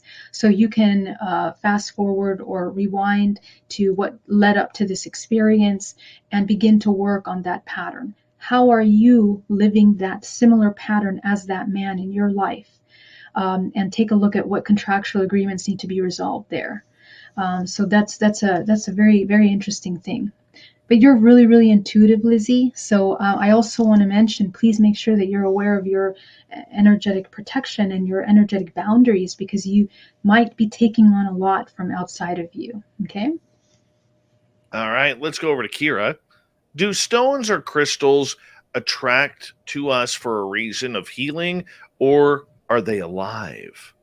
Yes, crystals are a frequency that are manifested in the physical form. And so when we are attracted to something, it's healing that needs to occur in the physical body. For example, if you're really attracted to a blue stone, blue stone is all colors of the rainbow are vibrational frequencies from low to high. Red being the slowest and lowest, white and the clearer colors being the highest vibrational frequencies, just like the chakras. So notice the color of the rock that you're mostly attracted to. It'll tell you what part of your chakra requires support and healing. So for example, if it's blue, it's communication, it's the throat chakra. It's also the balance of the divine feminine and masculine. So where are you challenged in that aspect, in your perception of those things? How can you heal and support yourself in that? It's very important to pay attention. And a lot of empathic people right now, crystals is a big thing, and people think that it doesn't really mean anything, but it's actually says a lot, because you'll notice that crystals have become way more popular over the past 5 years. It's kind of blown up like crazy, but it's because we're merging these realms from the physical and the non-physical. The body is learning how to heal itself with its natural environment, with nature. And just like when you go into a forest, you're tuning into this powerful healing vortex of energy. Crystals are a microcosm of that frequency, concentrated frequency within that range. So just pay attention. What color, what do you need? And you can use it for meditation and healing. I suggest wearing it is the most powerful way to use the power of the stone, because it's close to your body, and it can enhance more so with your frequency. All right, Geraldine, we have a question from Jenny. We got about 2.5 minutes. Jenny is asking, I've been feeling like I'm in limbo. I've always been aware that a new task was coming, but I haven't felt that for a while. A lot of people and animals have come in and out of my life. Okay, fantastic. So right now in the world, a lot of people are going to transition points. They are finding their true purpose. And it's not just purpose of, job, 9 to 5 and paying the bills. It's the higher purpose. And the reason for this is because of the specific frequency that we're traversing in this galactic system right now. Souls are finding their higher purpose because we are moving into a higher vibrational frequency. So the question is, this limbo that we're feeling, you need to address the fears that are at the root of the limbo. Is the limbo a fear of the unknown? Is the limbo a fear of not having enough, not being supported, not believing in yourself? The limbo has a root in an emotion. So go ahead and sit with that and find what the root is. And once you find that out, you need to take a look at how you're supporting yourself in that. Are you taking steps every day to clarify what you want to do and what you want to experience? And so you're talking about a lot of people and animals have come in and out of your life. I mean, for one thing, specifically animals, they are healers and they are fragments of ourselves, especially pets. So notice how the animal came and how it left. Did it heal with you, or did you heal with it? Notice the contractual agreement. And the same with the people. Did you leave them better than you found them, or did they leave you better than they found you? What's the agreement? What's the exchange? This will help you understand what role you play in the relationships. And it's your strength. So it'll help you identify what your strength is. So, support yourself and stop judging the things that you really want to do, because I think there's things that you actually know you want to do, but there's a little doubt behind there. So I want you to go and discard that completely and just dive into the things that really call to you, because there's no better time than now to do that. And it's what will bring you the most abundance financially, right? When you find passion in that work. All right, Geraldine, we have you for another 30 minutes here on Spaced Out Radio as we are going to continue with the spiritual. You cannot believe we are almost done the night with the lovely talented Geraldine Orozco from Bay Area Meditation in San Francisco, California. She joins us near the beginning of each month to talk about our Zen, our Chi, and our aliens. It all does with the chakra thing there, but we love her. Nonetheless, GeraldineOrozco.com. We return with Spaced Out Radio right after this. Geraldine, I hope you don't mind. I got to quickly go to the bathroom. I'm sorry. Go. Yeah, please. No problem. If you want to chat with the audience, you go right ahead. Yeah, sure. Let me come over here and look at comments. Hey, guys. Hi, Marielena. So good to see you. Bob, let's talk about aliens. Yes. What do you want to know about aliens? What would you like to talk about? Michael, how are you? Sovereign Cosmic Wildman. I won't read your comment.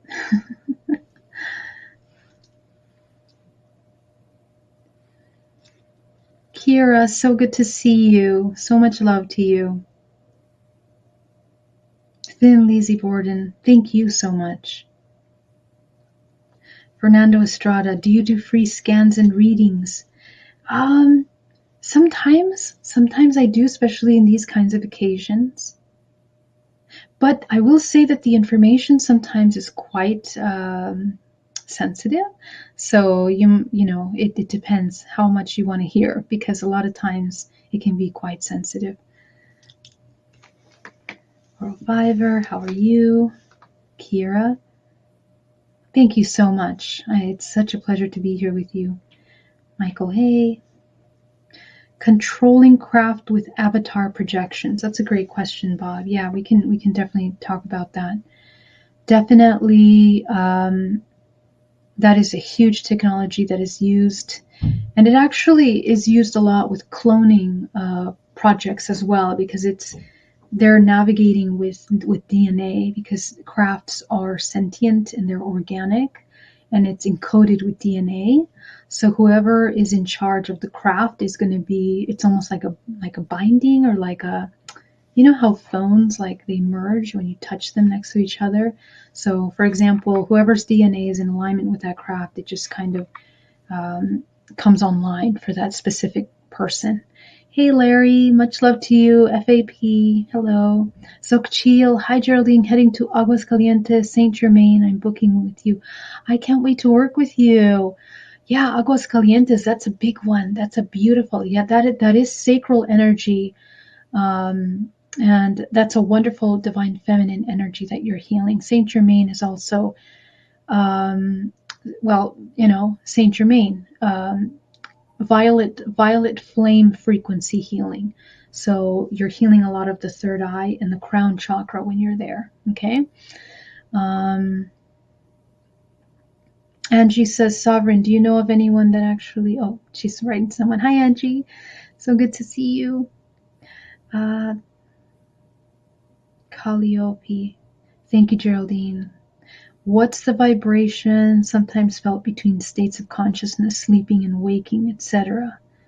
The vibration, states of consciousness. It depends. It depends what you're feeling. So you're going to have to go a little bit deeper into that.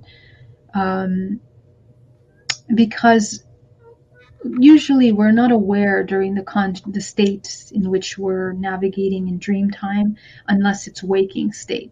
So if you're coming out of a REM state, it goes quickly through the states into waking state. So can you clarify that question for me? What you mean?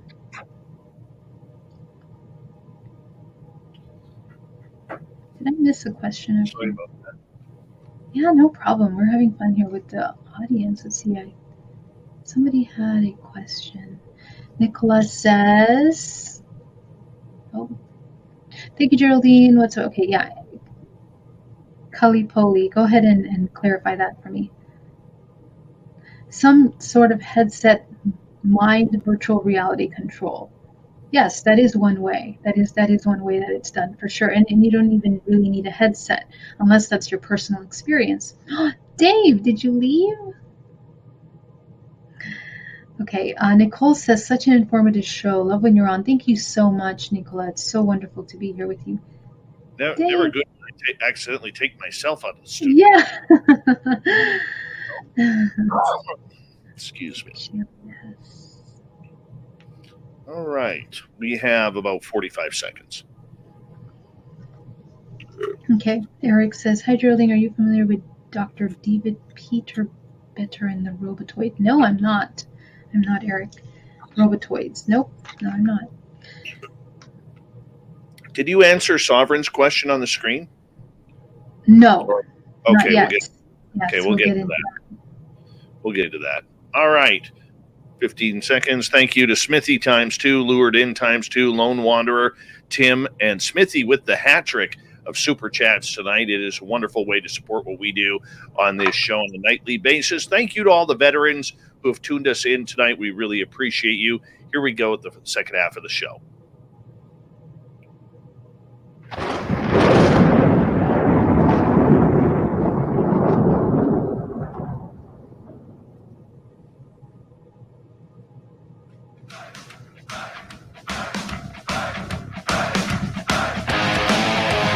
We pass the halfway point of Spaced Out Radio tonight.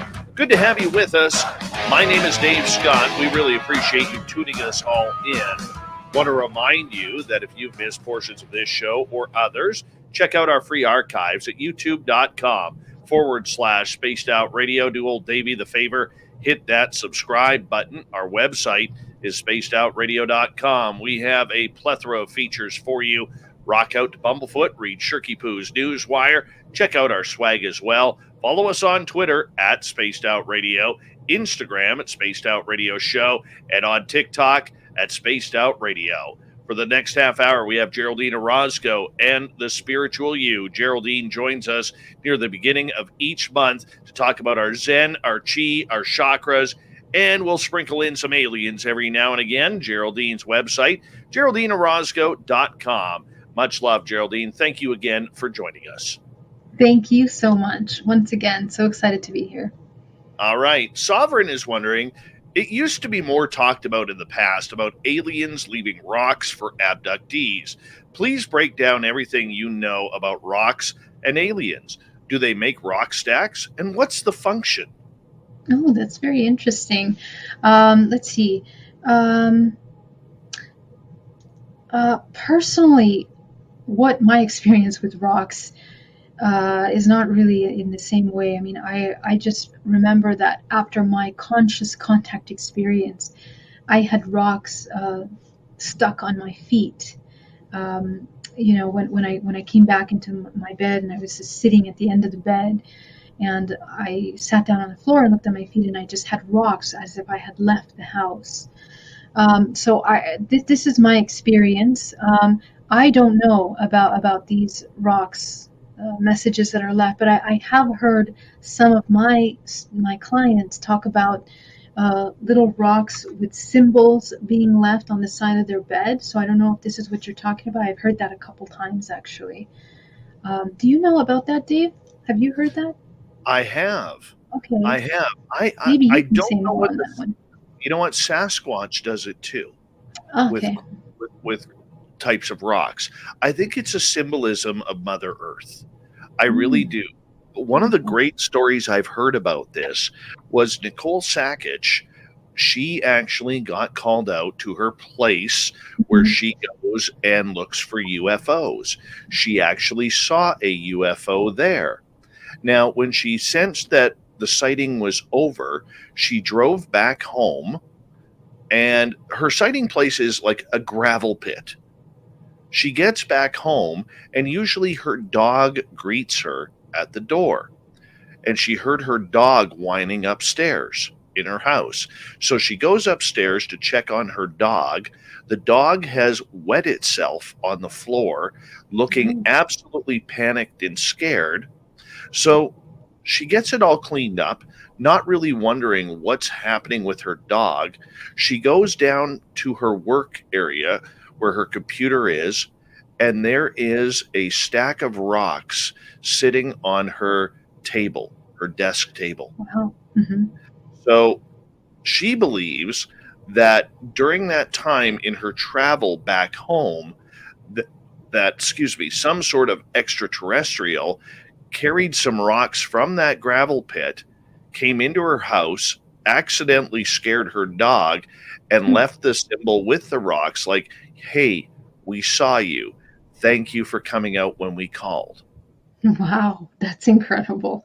That's amazing. I haven't heard that before. Yeah. What the actual definition is, I have no idea, but I do believe there is some symbolism to it. For sure. For sure. Yeah, that's amazing. All right, let's talk to Kason here, who's in Sri Lanka. And Kason is asking, in your understanding, Geraldine, is humanity already in Kali Yuga, or is it still ahead? Yes, Kali Yuga, which represents the death and the rebirth process of the end cycle of the end of times, for example, actually it's even more than that. We actually, in our human evolution, in our human life, we're experiencing Kali Yuga when we are going through the awakening process. It is the death of a certain terrestrial material aspect of ourselves, the lower realms, when we depart into the higher realms of yourself, the higher realms of your expression. Likewise, the humanity is going through this collectively, more so now than any other time before, because we are faced with a major transition point between the physical and the non-physical. So the Kali Yuga is this end point in which it's a major transformation collectively and awakening. So we are in the thick of it, and we are constantly cycling through that process, micro, inside our subconscious and in the inner higher realms of ourselves as well. Awesome, thank you for that. Now let's travel to Australia, where Aussie Ange is asking, Geraldine, if you receive a rock after contact with the image of the being you had contact with, is that your star family or just contact? It is always your star family, because what contact is a holographic projection of what is in your genetic bloodline, and who you're in contact with is what's in your code. So definitely notice, what does it look like? So I'd be so excited to hear. I hope I see you at the next group. Angie comes to our group sometimes, so I want to hear about that. Thank you, Angie. All right. Let's go to Gloria, who's in the United States. Are there any places in nature that have high healing frequencies? Absolutely. As a matter of fact, if anybody would like to check out the hypnotherapy session that I did on Alba Weinman's channel, number 133, I'm shown an entire map of the world with all of the major healing frequency points in the world. And some of the main ones in the U.S. are vortice center cores, like Mount Shasta, like Arizona, like Sedona, like Hawaii, for example, Mexico in the Yucatan, right in that Bermuda Triangle space, for example. And let's see, on the West Coast, Mount Rushmore is a vortex point. Then when you go down to South America, you're looking at Peru, you're looking at Bolivia. There are some major vortex points there. And when you overlap them with this concept of chakra centers, each one of these vortices have a different special frequency, just like we were talking about earlier with Mexico. And so wherever you go and wherever you're called to travel is the part of you that needs to be healed in that frequency. So I would really pay attention about where you're being called. After my regression, I traveled to all of these different places, and boy, did I have major visions, awakenings, abductions, all kinds of things. I even had my near-death experience in Mexico, precisely at the vortex. And that was just life-changing, right? Because after that experience, everything completely changed. So just pay attention. Where are you called to go? What part needs to be healed? It'll show up through that vortex. And there's many more. And I talk about it in that video. So please check that out. It goes more in depth into it. All right. Once again, one thing that I would like to say is just be one with nature. Totally. Exactly. I have found that so much. It doesn't matter whether you're walking in nature or driving in nature. I get the same relaxed motions when I'm driving at about, 5 to 10 miles an hour on a logging road, and I can take the time to look for wild animals, look at the trees, look at the bush, just the natural beauty of a stream coming through. And believe it or not, and I'm not a hippie tree hugger when I say this, but if you get an opportunity, if you really want to feel the beauty of nature's energy, hug a tree and tell that tree how beautiful it is.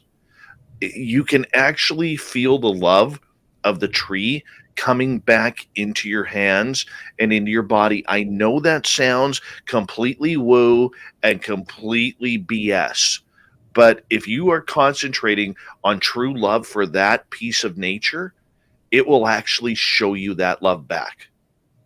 So perfect, Dave. Thank you so much for pointing that out. You're absolutely right. And the tree thing is true. I do that every single morning. And it's so cleansing. Yeah. Oh, yeah. I go to my tree. I got 8 trees in my front yard, and they're all about 70, 80 feet high. And That's I tell them all the time how beautiful they are. No, I love that. And I touch them, and I just go up to them and say, you know what? You look good today. And I swear it works. And as stupid as that sounds, and as childish as that sounds, the tree does react to that positivity and that love. Yep. All right. Absolutely. Vintage Beard here has a question for you. I had a dream about a bull attacking a horse last night. It was bizarre and seemed to last a while. Any idea of what that meaning could be? That's interesting. Well, both of those are symbolisms of virility and masculine energy, okay? But the bull more so than the horse. The horse can be perceived as the divine feminine. So I want you to notice the struggle between those two things. What was around there, what caused the battle between the two, and which one won, essentially, or if there was a winner in that. I would also look at the reference of water. Was there water in that dream? Anywhere in that dream, because the water will represent emotions, and they're very much connected to horses. Another thing that I would love to point out is that both of these are traveling energies, moving energies. So if you are being called to travel or to move from where you currently live, I would listen to that, because I think that there's culmination of events coming in the direction of where you're located, and maybe it's good to move. So just some insight. Jenny is wondering, are there any healing vortexes on the East Coast that you may know of? In Florida, for sure, and Mount Rushmore, I think, is kind of like middle east, isn't that right? I don't know about where else can I see another one there? Well, we all know that Washington, D.C., but unfortunately it's wired in a different way. It's set up in a different way than is more productive, actually. Um, Also in Michigan, and I can't remember where exactly, but I believe Michigan is that it looks like a little mitt, and I think it's a point like right in between the center of that little bay that is created. That's also another major point.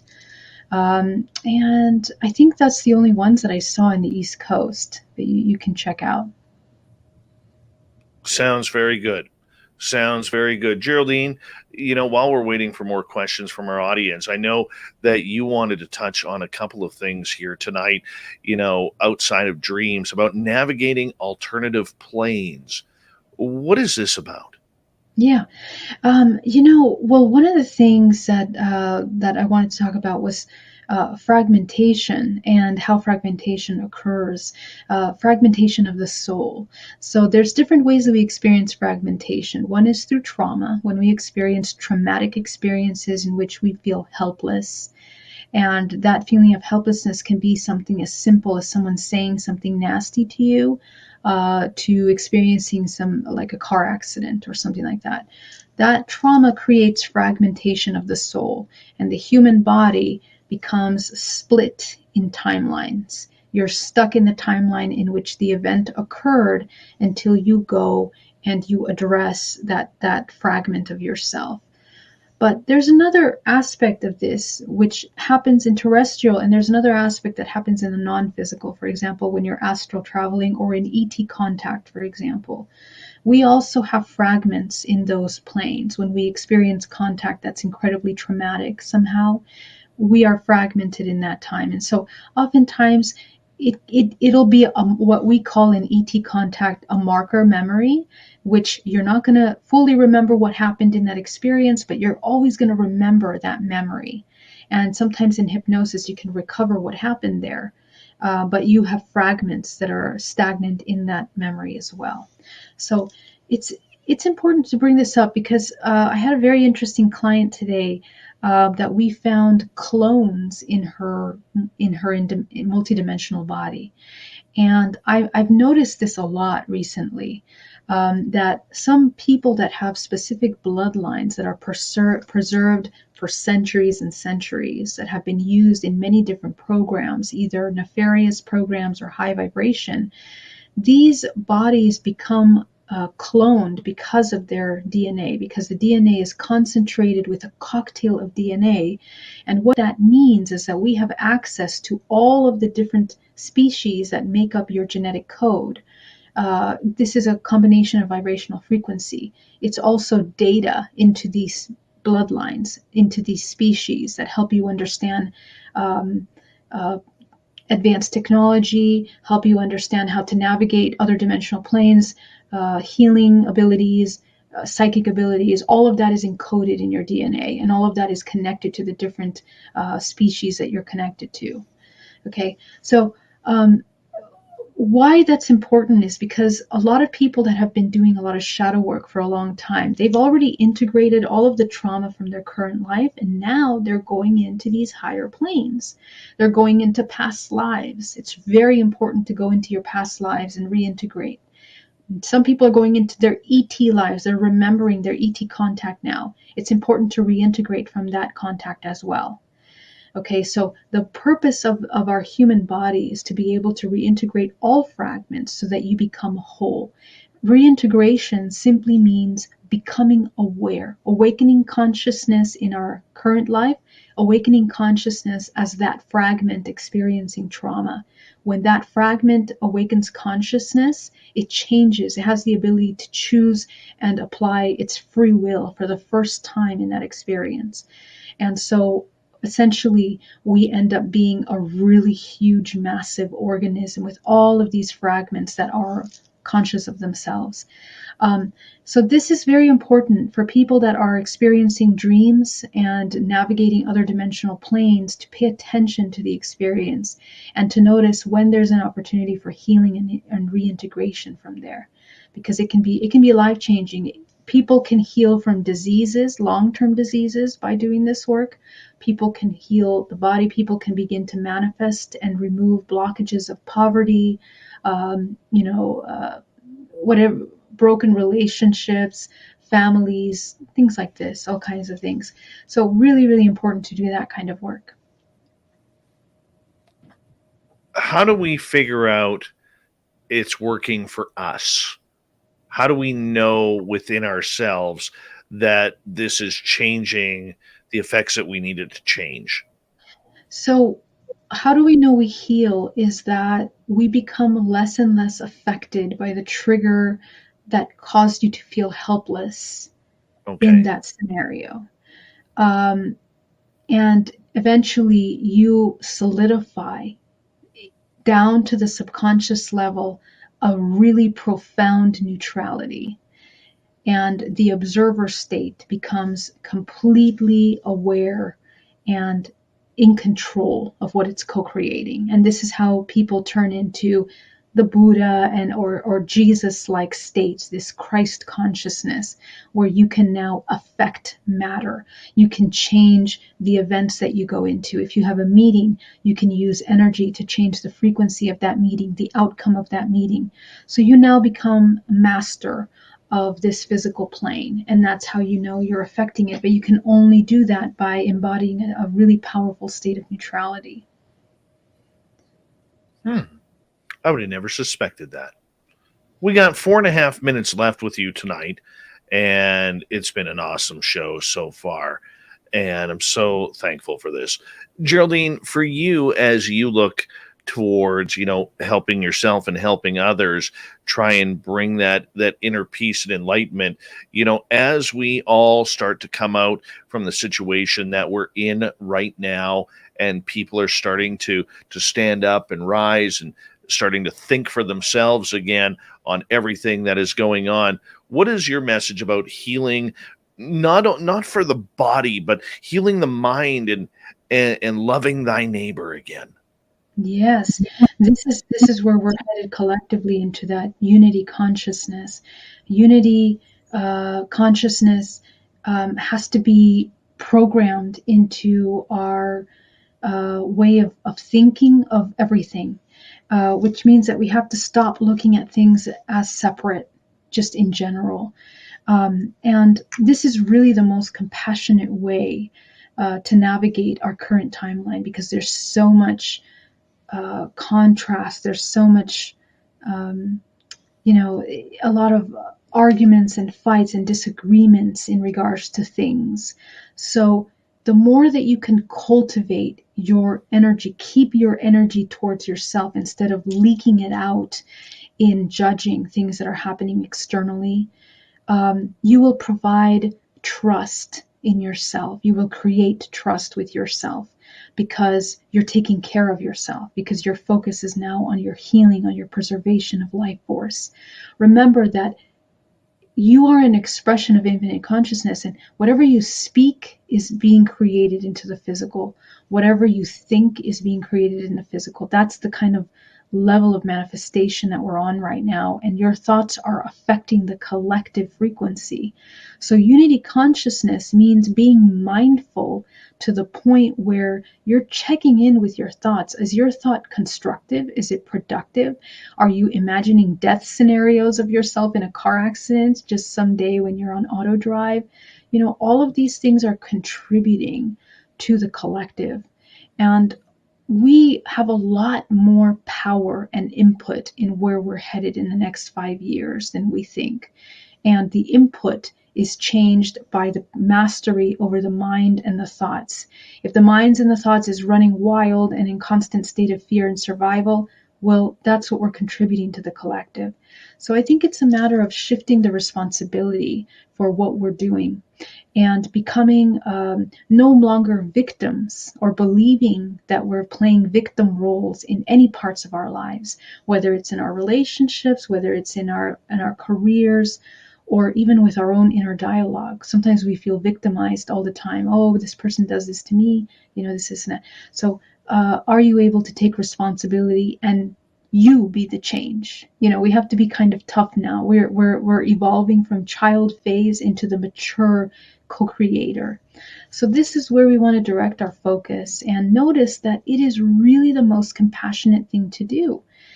Because we become addicted to suffering. We're addicted to that. And once we stop the addiction, we can nourish the body. And that's a completely different way of being and expressing. So, this is something that we can do.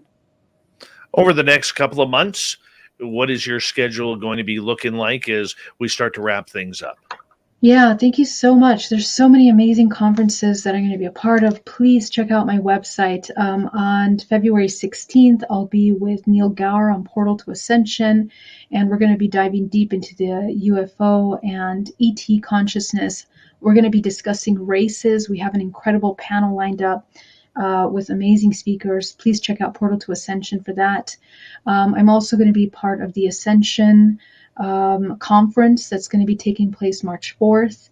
And I'll be part of Rob Yock's conference, who is creating a huge discussion about all things metaphysical and interdimensional. So I'm really excited and hope to see you. April 22nd and 24th in Las Vegas.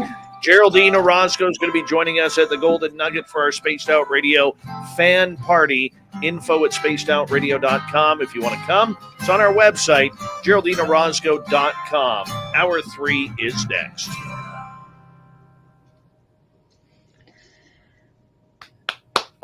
Awesome. Davey, thank you so much. Had so much fun. Thank you, everyone, for your amazing questions, and I will see you next month. Yes, we will see you at the beginning of March, and then we'll see you again at the beginning of April, and then May, and then June, and so on and so on and so on. Much love to you, my friend, and I can't wait to see you soon. Me too. Bye. Take care. Bye. Take care. All right. Look at that. There's Super Duke. There he is. The man, the myth, and the legend all wrapped into one. I got my broken headphones on. Can you guys hear me okay? Mm-hmm. All righty. Got some interesting stuff tonight. The report Dave asked for, Ape Canyon, all set, ready to go. And I don't know how much time we got. I got a couple of additional reports if I can actually get through this whole thing, but it's pretty detailed, so that'll probably take most of it. And special announcement that we don't get a whole lot of actual Bigfoot news. And I was when you tried to call me today, I was in secret consultation with top secret sources who are trying to leak me information and don't have permission to do so yet. And I said, well, get permission so I can tell everybody on Spaced Out Radio on Thursday when I'm on. So they're negotiating for that right now. And if I get permission to be the first person to let you know about it, this is like one of the biggest pieces of Bigfoot news in about 50 years. Woo! I'm excited. I'm very excited. Me too. Hope I get to tell you about it. Fingers crossed. Mm-hmm. Excellent. Yep, Ape Canyon. And then coming up, if that probably won't be a super long announcement, even if I'm allowed to talk about it. There's not a ton of information to release yet.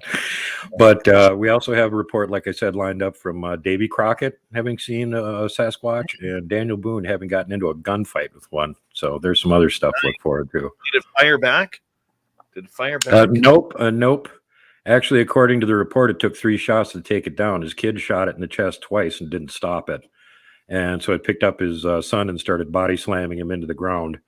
And it was picking him up for the 3rd round. And Daniel just decided, well, I got to take a chance and shoot this thing. It's going to kill my kid.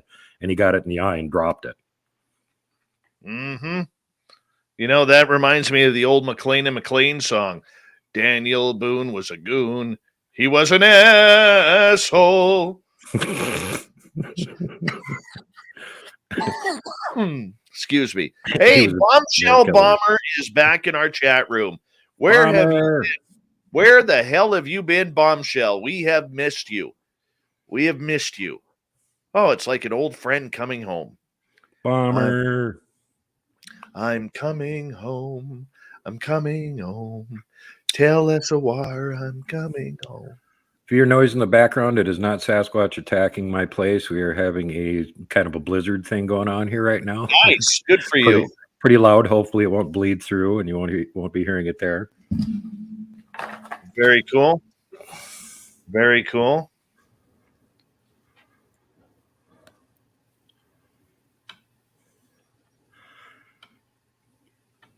Ooh, so that Geraldine Tiger Stripey, huh? Geraldine was Tiger Stripey tonight. How cool is that, though, knowing that Geraldine is coming to the Vegas party?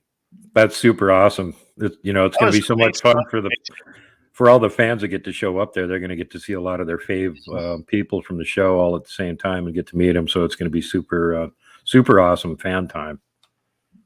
Oh, yeah. I'd like to show up too, but Sasquatch won't let me go that far. They get mad. Hey, just do yourself a favor, Duke. YouTube McLean and McLean. That's good Canadian stuff right there. Good Canadian stuff. Will I understand it, or do I need a translator? Oh, you'll understand it. English to Canadian. Just listen to the lyrics and be prepared to laugh every song. Okay, I'll check it out. Mm-hmm. Let me make a quick dash here, and I'll be right back with you before you get done with the Swamp Dweller. Yeah, we got a few minutes. You got about 5 minutes or so, bud. Okay. Duke, I'm just going to put you in. His headphones are off. Well, son of a bitch, eh? Hey, sweet Tony D. And Thin Lizzy, yes, we are going for one of them burrito things. Yes, we are. When I'm in Denver, Colorado in July, we are going for one of them burrito things. It looks like I may not leave the country without a heart attack. But that's why I get insurance when I travel south, because your prices are incredible in the hospital there. They really are. Incredible.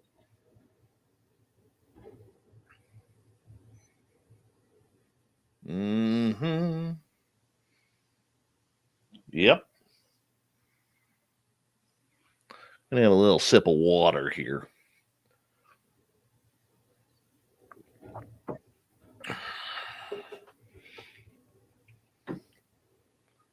I was a rebel last night. After the show, I didn't eat one apple. I ate 2. Yeah. So I roll 2 apples.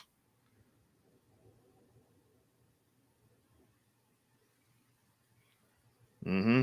Thank you tonight to Obi, Larry, Smithy ×3, Tim, Lone Wanderer, and Lured In ×2 for the amazing super chats.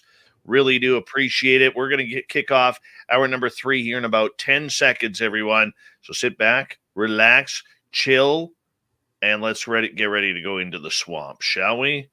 Let's. Here we go.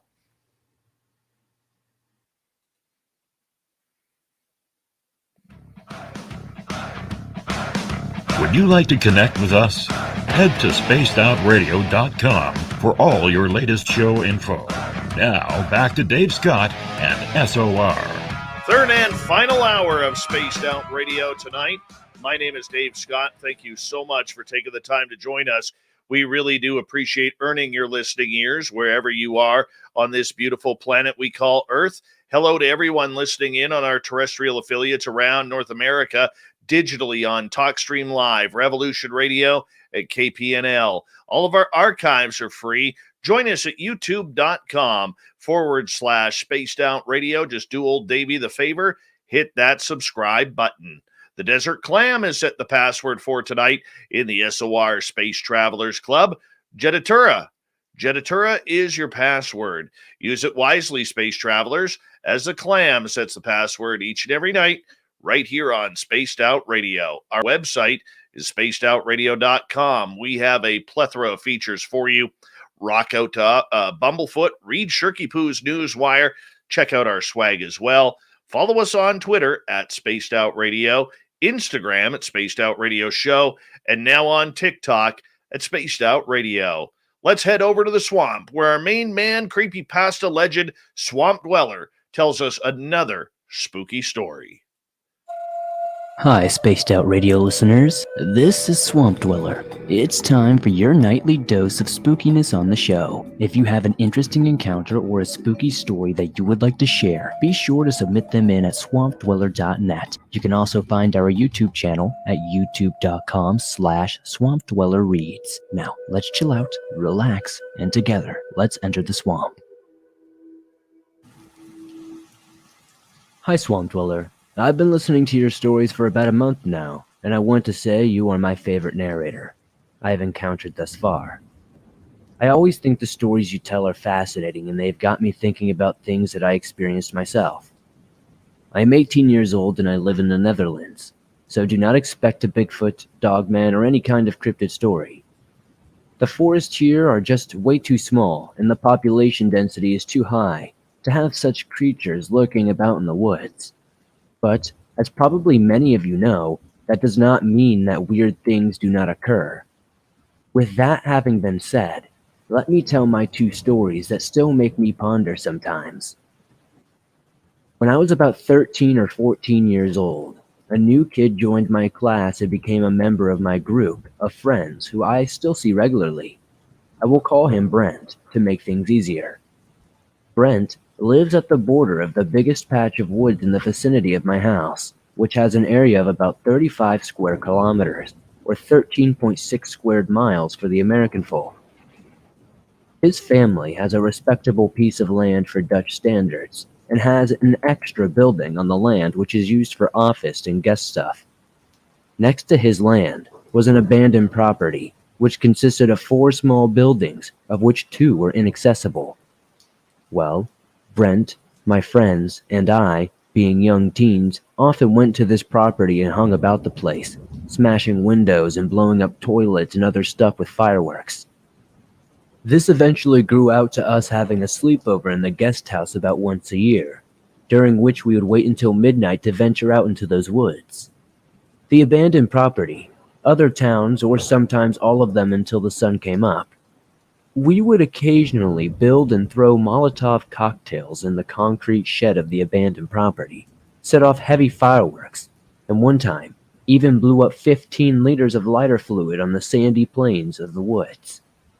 These woods were mainly coniferous, and, for whatever reason, sometimes had these sandy plains ranging from small to huge within them.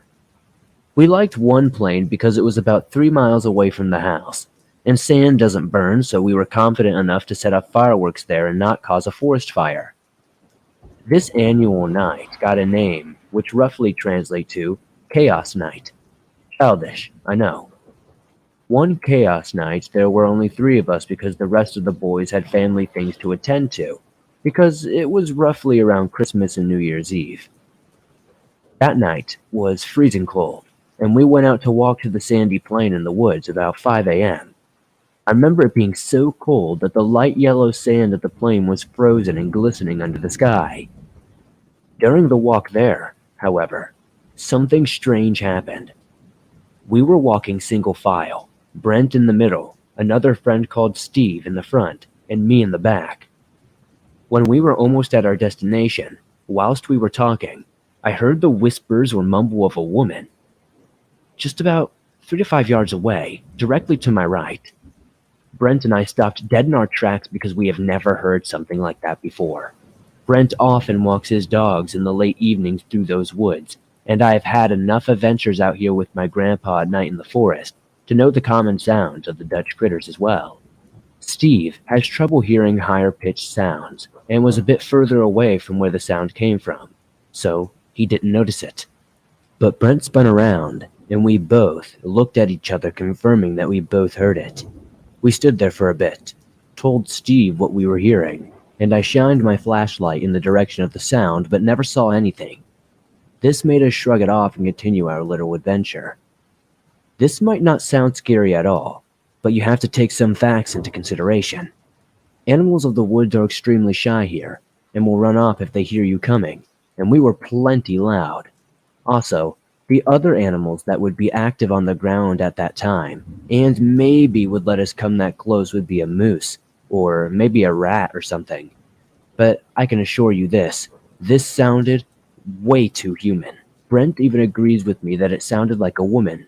So, either there was someone hiding from us, or it was something else entirely. The thought of my experience and what it could have been still gives me chills to think about, especially now that I'm a firm believer of the unknown. All right. Thank you to Mr. Swamp Dweller for a wonderful, wonderful spooky story. Again, we really do appreciate it.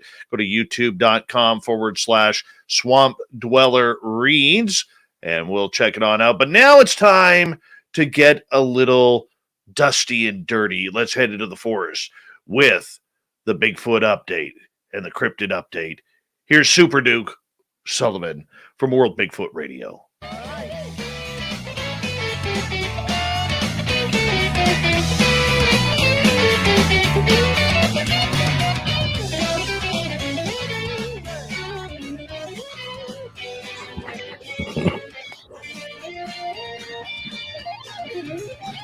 All right, Super Duke, World Bigfoot Radio is back with us to tell us another creepy tale. This one I love, and I'm so pumped up about this story tonight because for those of you who don't know what we're doing yet, we're doing this historic literature with Duke about these amazing Sasquatch stories of the past, bringing them back, and eventually we're going to, over time, we'll get into some stories that are happening around now, but I love getting caught up on these, Duke, because these stories like the one you're telling tonight about Ape Canyon just absolutely send shivers down my spine, man. Yep, this one's just legendary. And as I'm going through a lot of these old stories, I'm not picking them necessarily based on how well known they are. I'm picking them on how well vetted they are. Which ones are probably the real ones and which ones are bogus.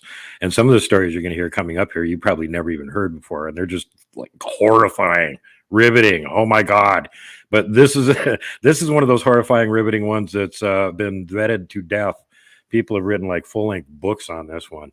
And it's a long one. Shout goes out again for my peerless research team tracking down the best version of this for me to share with you. And of course, for this episode, it goes out to GIMP, Group Investigating Mystery Primate, and Kenny, their fearless leader, who found this version for me to read to you guys. And before I get to that, let me again mention what I talked about during the break, that I may have major Bigfoot news here on Thursday. I'm trying to get permission to be the first person to release it to the public. And if I do get that permission, like I told Dave in the audience earlier, it will be some of the biggest Bigfoot news in about a half a century. So keep fingers crossed. But now on to one of Dave's favorite reports ever. Very true. Very true. Okay. I'm not even denying this, my friend. Yeah, this is a really cool one, too. Perhaps the best version of our tale here comes directly from the mouth of the witness, Fred Beck himself. And it begins in July of 1924. At the time, Beck was a prospector out in the wilds of Mount St. Helens and Lewis River area in southwest Washington state in the United States. And on this occasion, he was out with a party of 4 other miners working on a gold claim they had made, which they called the Vander White. They'd been prospecting in the area for 6 years, and Beck would claim that during these excursions, they would occasionally come across huge human-like tracks measuring up to 19 inches in length by creek beds and springs near nearby deep canyon. And this trip was no different. However, on this occasion, they also began hearing strange noises each evening from the woods around the log cabin they had made for themselves, which were unlike any normal sounds of the forest and that they were familiar with, and which sounded like a, quote, shrill, peculiar whistling, unquote. Yeah, we just showed a video of that on my last episode. These whistles seemed to come from more than one source, with at least 2 unseen creatures whistling back and forth from one ridge to another, and every once in a while they would hear a, quote, booming thumping sound, unquote, that made it all even spookier. One day, a miner called by the pseudonym Hank accompanied Beck to a nearby spring to get some water, the 2 men taking their rifles just in case, and the first,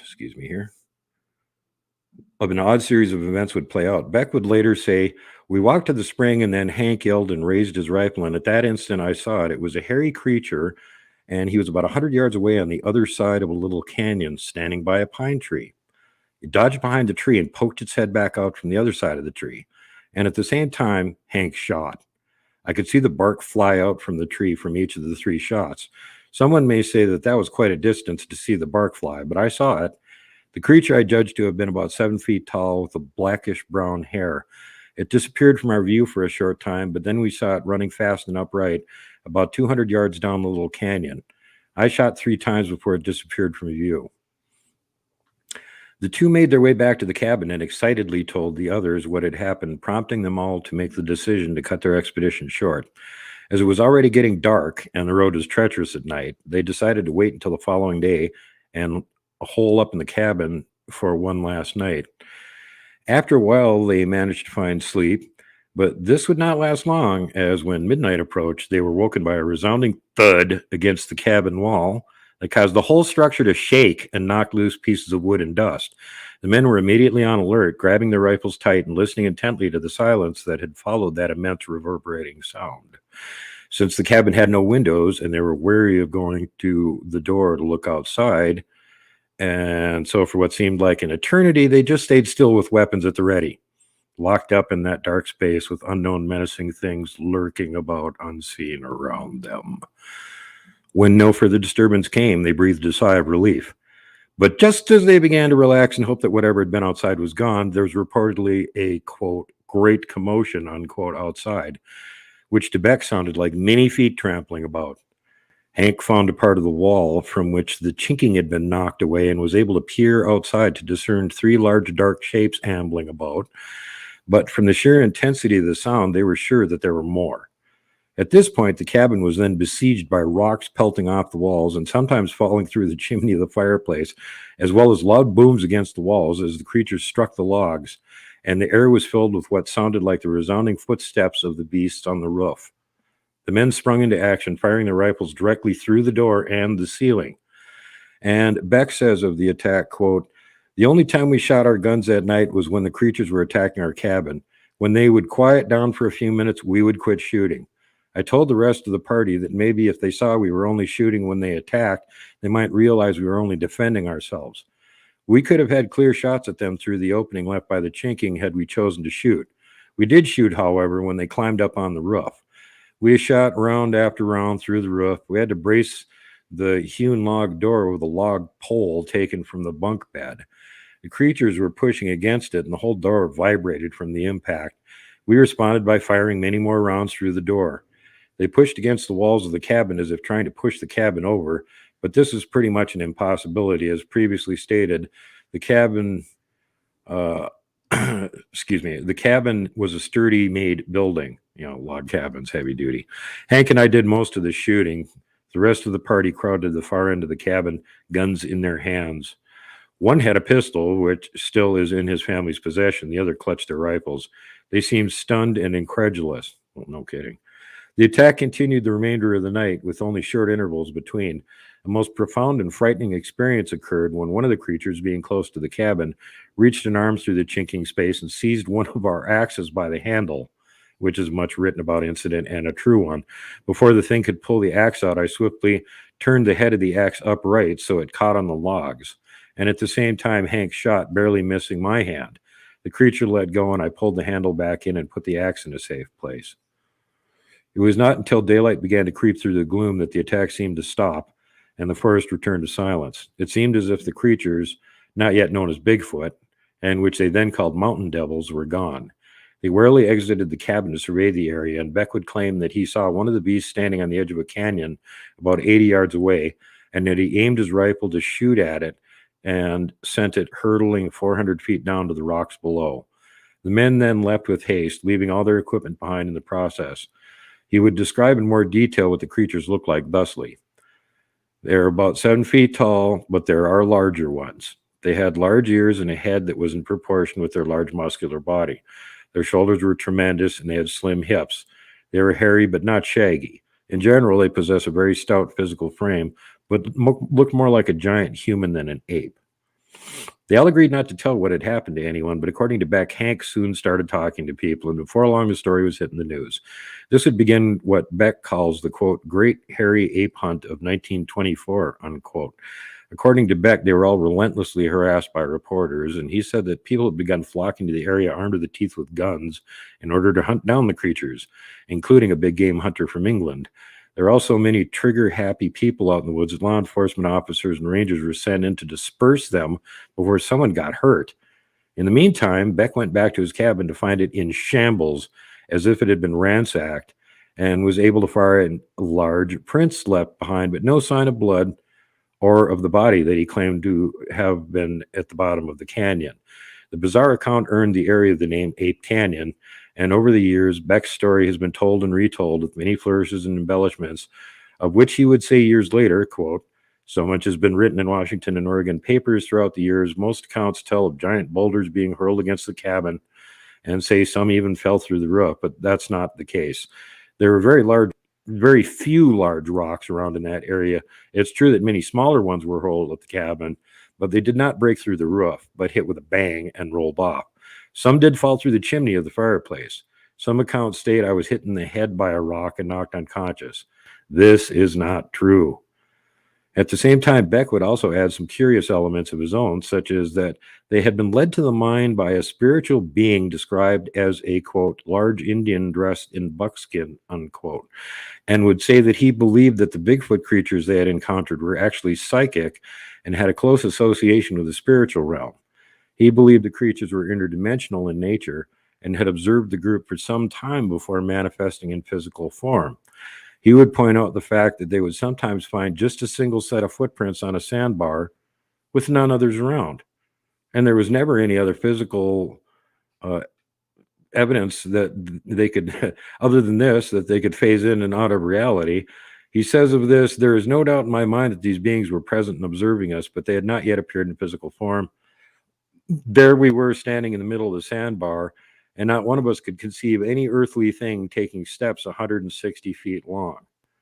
No human being could have made those tracks," Hank said, "and there's only one way they could be made. Something dropped from the sky and went back up. There was no third step. This is certainly another indication of what I'm saying about manifestation.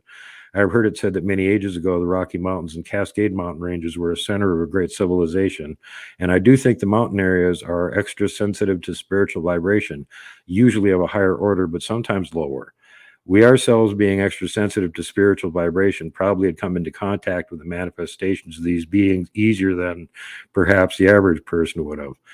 If the true sense, everything in the material world is a manifestation. Ever since the time of the first essence of consciousness forms the great void, we cannot describe different planes or dimensions of being were created or manifested. Occasionally, we of this dimension of space can be conscious of other beings of a different vibration and consciousness. The abominable snowmen are from a lower plane. When the condition and vibration is at a certain frequency, they can easily, for a time, appear in a very solid body. They are not animal spirits, but also lack the intelligence of a human consciousness. When reading of evolution, we read many times conjecture about the missing link between man and the anthropoidal ape. The snowmen are the missing link in consciousness, neither animal nor human. They're very close to our dimension and yet are a part of the lower. Could this be a missing link? Etc., etc. Beck was long quite the advocate of the idea that Bigfoot is not a flesh and blood creature, but rather something more interdimensional, psychic, and spiritual in nature. It all adds to an extra sheen of weirdness to the whole tale. Here we have not only a sensational story of a Bigfoot attack, but talk of new realms beyond these just being undiscovered animals lurking in the remote wild. Is any of this true at all? For his part, Beck would insist that everything he said was true and never wavered from his story, and we're left with quite the tale and historical oddity. What happened to these men out there, and what exactly did they see? If they were real, why were these creatures so aggressive towards them? Were they flesh and blood animals or something more mysterious? We can only speculate. And the story of Ape Canyon continues to be a classic case of Bigfoot lore. I love this story. But you know what? The more I hear about it, the more I think about this story, Duke, because we got 2 minutes left. I think that these gentlemen, they are the ones who really, really deserved this punishment. There was no need to fire 100 yards away across a lake. I agree. And I also like to point out that after the attack on the cabin, when they had apparently got the message to leave, there's a lone one watching them. And like Beck said, well, we want to give them the idea that we're only defending ourselves. We're not aggressive, only shoot when they're attacking the cabin. Okay, so what's the first thing they do when they leave the cabin? They see one standing out there and they shoot it. Exactly. It's very much like Texas. Shoot first and ask questions later. It really much is. Unfortunately, that's how the Vikings dealt with situations they weren't sure of. They'd land on a new shore in a new place. What's that thing on shore? I'm not sure. It could be a ghost. Shoot it with an arrow and see if it bleeds. Oh, man. That was standard procedure, and it doesn't make for friendly relations. These hunters must suffer from Trudeauitis, hit and run. Yeah, exactly. And hide. Well, yeah, like I said before, it's kind of my opinion that they kind of asked for it, basically. But some of Fred Beck's observations were really quite odd, especially for the 1920s. Oh, I hear you. This is still one of the most powerful stories out there about Ape Canyon. And unfortunately, it did get wiped out in 1980 when Mount St. Helens erupted and half the mountain came down onto the area where this was. We got 30 seconds. Is that area rebuilding for Sasquatch now, some 40 years later? Yeah, there's actually forests and stuff there. Again, of course, it doesn't have the same contour as the original, and the trees aren't as big as the originals because they still got to grow more. But it's going back in that direction. If you want to hear another report from Ape Canyon, check out my last show. Kelly Shaw from Rocky Mountain Sasquatch Organization was on there, and his grandfather had an encounter with 3 of them right there in Mount St. Helens 10 years after the Ape Canyon incident. Wow. Super Duke Sullivan from World Bigfoot Radio. This man wears a cape while he's talking Sasquatch, looking for Sasquatch, and dining with Sasquatch. Check out his YouTube channel.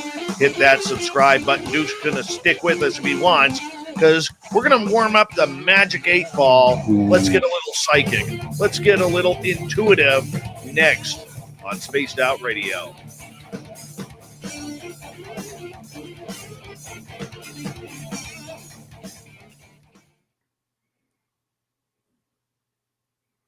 That's good stuff. Love that story. Thank you for doing that one for me, man. Oh, you're welcome. Well, you said last week, I want to hear that one. So it's like, well, that goes to the top of the list. Dave wants to hear that one. Between that one and Albert Ostman, those are the only 2 Sasquatch stories I need. That's it. Well, I guess I'm done then. It's been nice being on here. See you guys. Yeah. Duke's retiring after tonight on Space. I'm not going to tell you that Gugwe story from Canada in the 1780s when the logging crew captured one. I won't be on here. See you guys. Unless Dave wants me back to talk about that in the spectacular potential Bigfoot news release on Thursday, of course. Well, I guess I may use that one. Dukey's teasing me here. Teasy. Well, should I give out a hint? Oh, no. Save it. No hints? Okay. Save it. I'm very excited. I'm hoping that this is legit, and I'm also hoping that I get to tell you guys about it.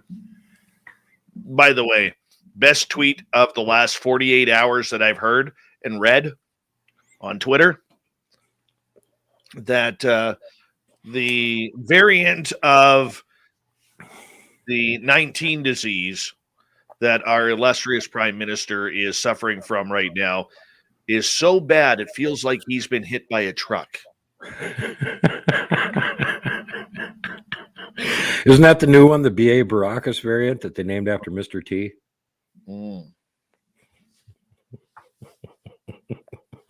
Good joke, Dave. I'm telling you, listeners, right now, if you would have seen the tweet from this person who calls himself a world leader today, you're lucky this is not a political show and that I'm abiding by the rules that my radio stations want me to go by, because I would go absolutely haywire today. Absolutely haywire over his tweet today. If you want to see, in a democratic country, if you want to see propaganda and stuff that was pulled by the communists back in the Bolshevik Revolution, read what he put on Twitter today regarding this whole situation in our capital. It's absolutely disgusting. And I'm embarrassed that this man, who I voted for the first time around, I'm embarrassed that this man is our prime minister and representing Canada. Embarrassed. Did you hear about the domain that Elon Musk bought? Yeah. Liar.com. And what's it linked to? Justin Trudeau's Wikipedia page. There you go. Yeah. Elon's one of the kings of trolling. Oh, yeah. Yeah, it's sad. Yeah. And you know what? I'm just going to bite my tongue there because I don't want to get political. If we were on a different platform right now, I would be the one that would be muting my mic as I'm laughing, and Dave would be going Butch Witkowski like times 5.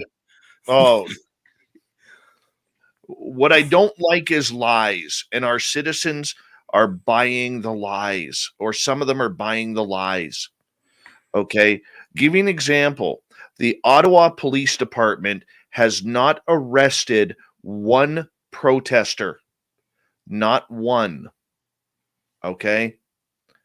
And this idiot is on Twitter saying that there's been riots, violence against police, everything. Violence against other cultures. It's not true.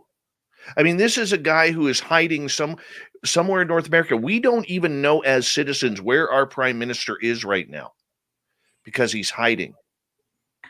Like he got the coup, even though he had been jabbed already. How's that possible? I thought that's what it was supposed to protect you from. That has nothing really to do with it, but it's the fact that he ran away from the Capitol and has and is in hiding when there hasn't been any violence whatsoever. In fact, if you look at a lot of the videos today that came out on social media, all of the truckers that are there were literally feeding the homeless of Ottawa. Feeding the homeless because of the extra food that they have. Jenny, it doesn't matter about getting on Getter or different platforms. It's the fact that this show here, I can't say it because of our radio stations. They want us non-political. So that's the issue. Here we go, everyone.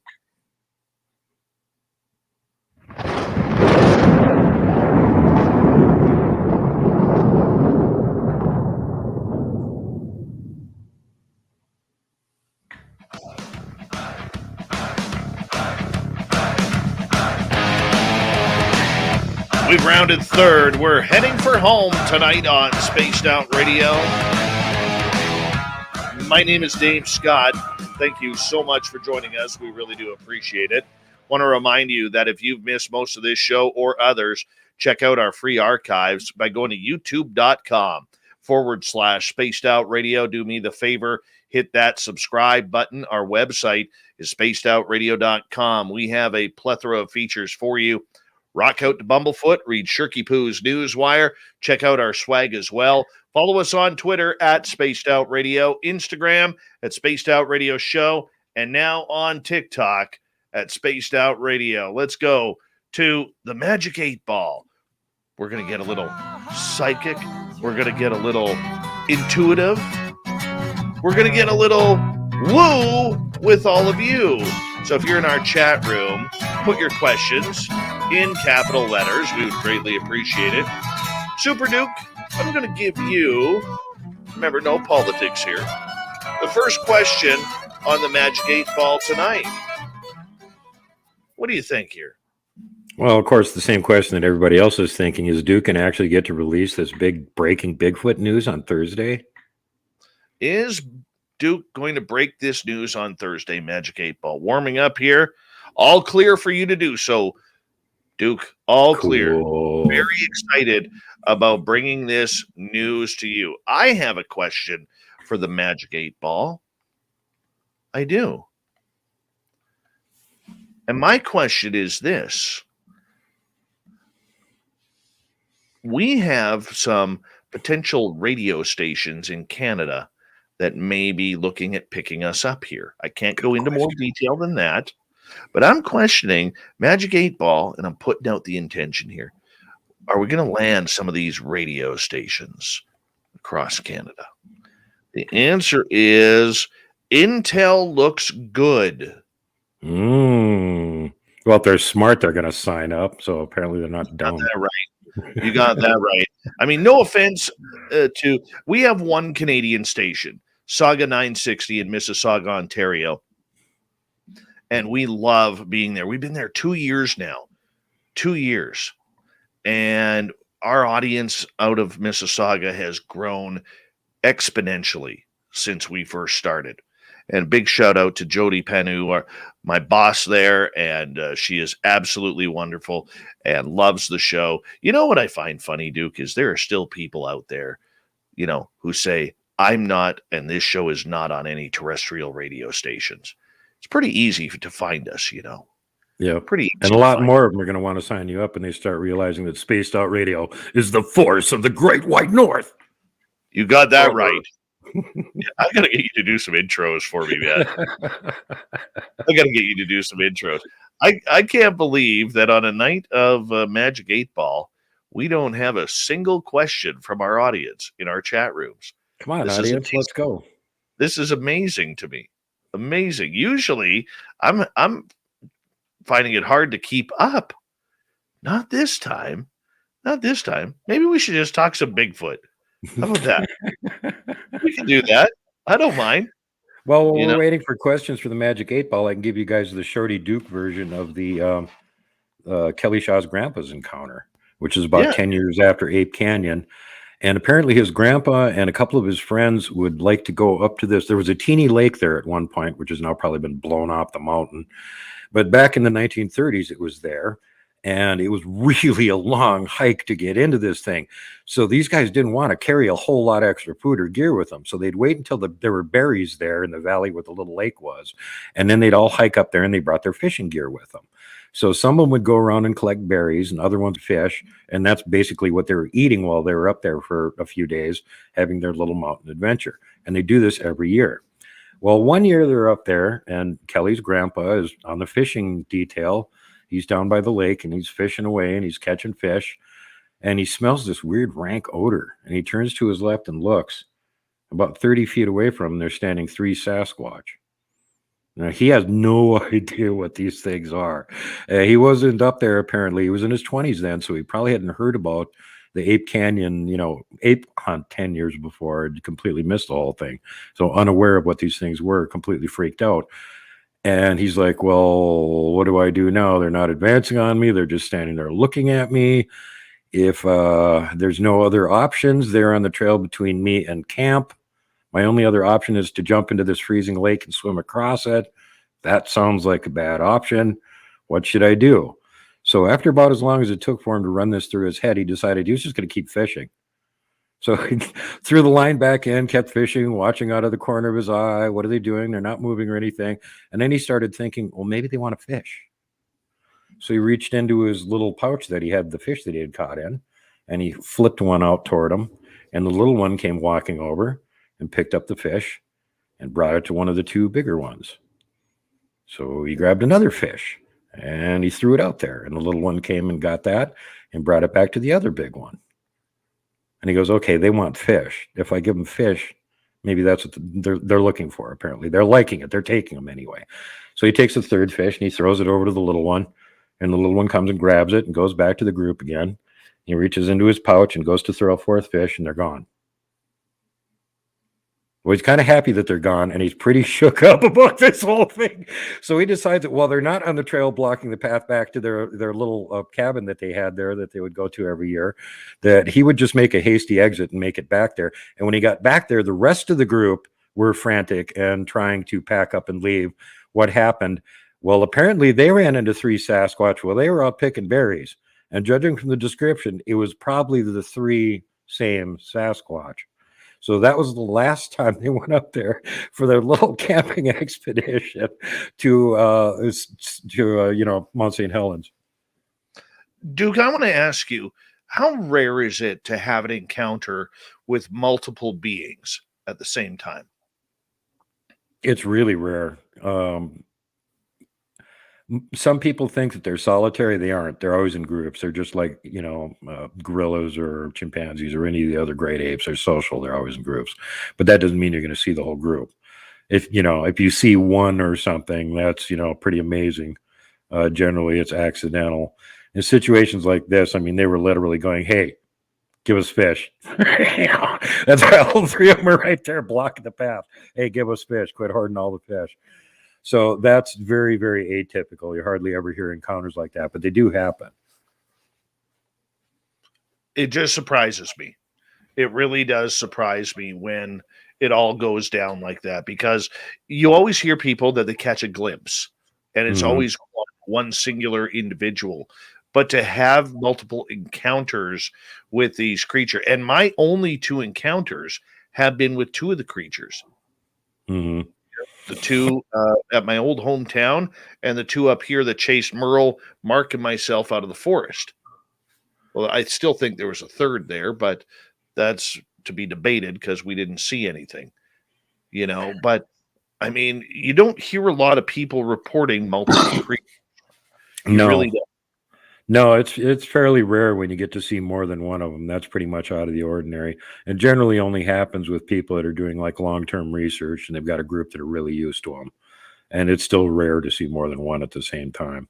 Well, I've caught more than one on video at the same time, but I wasn't seeing them. They just happen to be in the background on the video. I'll look at it later and go, "Oh, holy bleep!" There's several of them out there watching me. Oh, it really is an interesting find, and the one thing that I love about it is you never know when it's going to happen. Where you can plan all you want, you can set up the cameras, you can stage and try and lure them in, but if you're just driving the gravel roads like 95% of the people are who have an encounter, Duke, you just never know what's around that next corner. If all of a sudden you're going to see something cross your path, or if you're going to see, the one thing that I have learned is if you're driving down the gravel roads, the theory is they will never walk down the road. They'll only walk across from trail to trail. Have you heard that? Generally, generally, it's really rare that they actually follow a human road, and just exactly for that reason, because they'll leave obvious tracks. We find track crossing roads occasionally where there's soft embankments, and as you're driving along, you're looking and like, don't, there's two tracks coming down 20 feet of embankment, two tracks. And you look on the other side of the road and it's like, oh, there's a structure over there. Sure. Yeah. But generally they don't do that. There's been a few cases of it, and it's usually like they're just putting in a new road. They've just cut down the trees and bulldozed it or something, and they'll be curious and they'll be looking around there, and sometimes you'll find tracks along them and stuff. But most of the time, if there's any kind of a well-used human trail at all and they have to go in the same direction, they'll parallel it. Just go about 50 feet off the road or trail and start looking, and that's where their tracks will be. But it's the same thing with animals. Sure, they will take, I mean, something like bear or deer, they're lazy. They want the easy way out. But mostly every other animal will walk in the path to remain camouflaged, just like you said, 20, 50 feet off the side of the road in order to take their own path because that's safer. Yeah. That's another thing. If you're in an area where there's a high population of them and there's a lot of activity, you can just drive the road slowly and look as far as you can see into the woods. Like where we're at, sometimes you can see quite a ways into the woods, and we're looking for structures. And a lot of times we spot them, and we just get out of the vehicle and go walk off into the woods, make sure if it's a Bigfoot structure or not. If it is, and we start looking around, oftentimes find tracks or other structures. There's a marker. They got a trail going that way. Now we got something else we can go check out. So, I mean, it is feasible to do road squatching in certain areas. And the other thing too that a lot of amateurs like myself, and I didn't realize this, Duke, until this past fall when I saw two bull moose for the same in different areas, but on the same day, a few hours apart. And I never realized this, that how when we were driving past, we saw the cow moose in one area. She was probably 30 feet from us. Oh, God. And then I saw, as I'm, we leave her, let her be, and we leave her, and I see this big black mass in the distance, and I slowly put my brakes on because you don't want to startle them, and came to a stop, and I thought it was a tree stump. Okay, until I saw the white legs, and then I was like, "There's the bull. Mm-hmm. There's the bull." And it was incredible. So I mean, if your eyes aren't comfortable with looking through the trees and into the wilderness, you're not going to know what you're looking for or even what you're seeing, Duke. Absolutely. That teepee structure that we've been back to and filmed many times is actually we can see it from the road. And nobody ever notices it. And the reason is because you can only see the top from the road. So unless you're looking up as you're driving past, looking at the treetops, you don't notice it. And it's all these treetops all intertwined in this teepee structure. You can't see the bottom. It's too far back in the forest. That's how we spot it every time when we go through there. Because we know roughly where it is on the pass. And we just start looking at the treetops. Okay, there it is. Because it's that damn big. But yeah, it's most of the time that they make anything that big, it's way off of a road or a trail or anything like that. You have to, find some evidence that they've been going through there, one of their trail markers or something, and then follow those. And those will generally lead you to somewhere where there's going to be giant structures or they've got something, their water source or, favorite hangout area, whatever. Very true. Very, very true. Super Duke, we got to say goodnight to you because we got to get to Shirky Poo's news on the show. Let everybody know where they can find World Bigfoot Radio. You can find me at Montana Bigfoot Project on Facebook, World Bigfoot Central on MeWe, and of course, World Bigfoot Radio on YouTube, Bright Eon, BitChute, Odyssey, and Rumble. Awesome. Thank you, my friend. We'll talk to you in a couple nights' time. Take care, everybody. Let's get to Shirky Poo's news.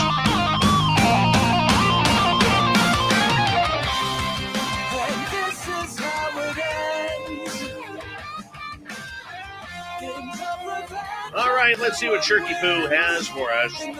Here's a cool one. A North Carolina military veteran turned a restaurant meal into a Mega Millions jackpot after he used the numbers from his fortune cookie to win a $4 million prize. Gabriel Ferrero and his wife were eating at the Red Bull Asian Bistro in Charlotte, home of Ric Flair, about once a week.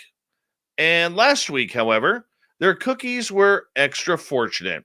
Fierro said that he decided on a whim to play his fortune cookie numbers in last Tuesday's drawing, and it ended up with the largest win in the history of the online play in the state. As the lottery explained in the blog post, Fierro bought his ticket using online play and added $1 to make it a Megaplier ticket, which would multiply any win. He matched all 5 white balls to win $1 million, which quadrupled to $4 million when the 4 times Megaplier hit. Fierro initially couldn't believe his own luck. I got an email in the morning and I just stared at it dumbfounded. I took it and showed it to my wife, and she thought it was an April Fool's joke or maybe a scam. But then it sunk in, he said, and they ran around the house screaming like a bunch of banshees. Yeah, I would too. Fierro collected the prize, taking home $2.8 million after tax withholdings. In Canada here, you don't pay tax on the lottery if you win, just so you know. Just one of those little perks. The 60-year-old, who is a retired and disabled combat veteran after spending 32 years in the Army, including time in Iraq, said he plans to invest most of his winnings. 538 did an analysis several years ago in hopes of figuring out just how lucky fortune cookie numbers really are. After plenty of calculations involving years worth of historical data, they found it's complicated. That's it. Speaking of lottery winners, a Maryland man whose wife sent him to the store to buy pre-cooked chicken came home with a scratch and win. Well, when he scratched it off, he was $100,000 richer. The 52-year-old told the Maryland lottery officials his wife sent him to the Martin store in Hagerstown to pick up an important ingredient for the family's dinner. My wife sent me to get some pre-cooked chicken. While at the store, I stopped at the lottery vending machine, put $10 worth in the Mega Millions, and a $10 scratch ticket. The man said he scratched the ticket, and boom goes the dynamite, and he's $100,000 richer. I'm telling you, sometimes you got to go for chicken or Chinese food, and you're going to be lucky. Won't never happen to me, but you never know. Yeah, apparently they're going to go on a family vacation, pay down their debt, make home improvements, and potentially buy a new TV. Let's hope they get that TV on Black Friday this year so we can hear about the brawl. We need more brawls on Black Friday. It's been disappointing the last couple of years. All right, let's see what else we have here. Let's go to this one. Kentucky's busiest alleged panty raider has finally been arrested.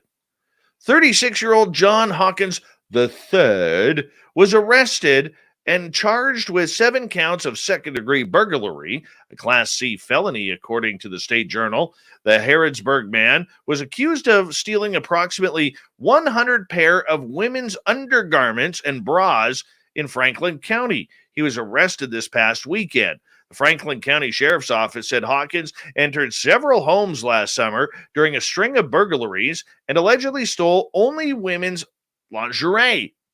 Following a recent lead in the case, investigators obtained a search warrant for his residence where they reportedly uncovered his stash of women's panties and bras. Some of the undergarments are believed to be stolen from Shady Acres Mobile Home Park. He was taken to regional jail and held on bond. Not a good way to go to prison. Imagine that. What did you get sentenced for? I like panties. I like brassieres. Oh, well. Teach their own, I guess. Thought of the Dave happens every night at this time. Let's say this one tonight. If you're an ET contactee, how often are your experience and what happens? Kenneth, my girlfriend and I are just CE5ers. I'm not sure how I would react to them. Good question. Nora, contact happens intermittently. For a while in my 20s, it was about every 2 years-ish, but at other times it was more often. Now it's been less often. Jessica, I've had at least 2 experiences that I remember. I stopped reading about alien abductions, and they stopped. Sure they did, Jessica. Sure they did. Kit Kat, everything for me stopped or calmed down after I left Spaced Out Radio in the beginning of 2020. Yeah, because we brought the woo to her. I ignored the scene for about a few months, and it was calm. Now my dreams, prophetic dreams, are back. Carl, approximately every 6-7 years, they always come back to change the chip. Nikki, as an abductee, I have contact or am physically abducted 1 to 4 times a week for a number of weeks at a time, then nothing for a few weeks or up to 2 months. Then it starts all over again. Guillermo, am I or am I not? John, in California, it happens to everyone at 4:20 each day. Wow. Sharon, for me, it's in waves. As a kid, it was several times a year during the UFO waves of 65, 66, and 67. Yeah. Let's see here. What else we got? Gary, for me, it happened a bunch when I was a kid. As I got older, it would happen like every couple of years. It's like they came back to replace the implants. Final one tonight. Let's go to Scarlett. For the little boy who could not be turned, could not be influenced, send in the assassin. Oh, she doesn't like her aliens. Doesn't like the aliens at all. Thank you to everybody participating in the Thought of the Dave.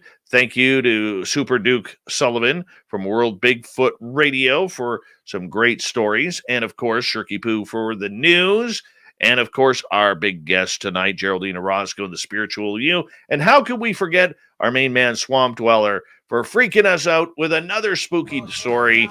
Make sure you subscribe to his channel, Swamp Dweller Reads on YouTube. And, of course, Duke Sullivan's World Bigfoot Radio on YouTube as well. We got Mr. Ron Bumblefoot Thal rocking in the background with Little Brother is Watching. Bumblefoot is the official music of Spaced Out Radio, rocking us in and out of every single show. Get your horns up for the guitar god himself. Special thanks to everybody listening in at home, at work, in your cars, wherever you may be. Thank you to everyone in our chat rooms tonight. YouTube, Twitch, LGAB, Revolution Radio, Spreaker, Facebook, the Space Travelers Club, and on Twitter at hashtag Spaced Out Radio. I know you're out there somewhere.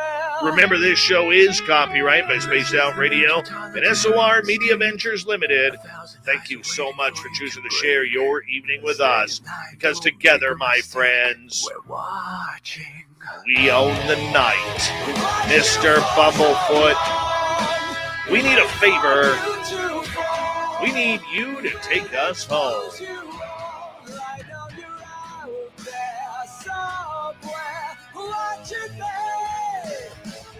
Yes, the Woo Train has docked for the night. But soon, my friends, we shall ride again. Your seats are always available. Your tickets never expire. And if you want to bring a friend, we've got room for them too. Good night.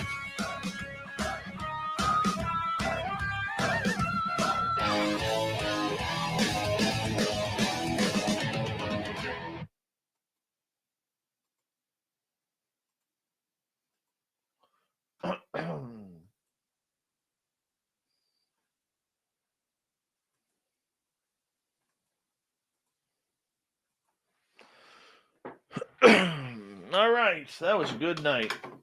Good night. All right. All right. All right. All right. All right. All right. All right. All right. All right. All right. There we go. Let's bring this up. How do I do this now? So, like this. Bring that up there. Download that. Close that up. And hold on. What are we doing here? We're getting rid of that and that. And downloading that. So I'll need to do that. That goes here. And we're going to download that here. All right. All right. I'll be right back, guys. I just got to go to the bathroom. And give me a couple of seconds. The water is going right through me today. It's affecting my figure. Come on, Doug Stevenson.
All right. Sorry about that.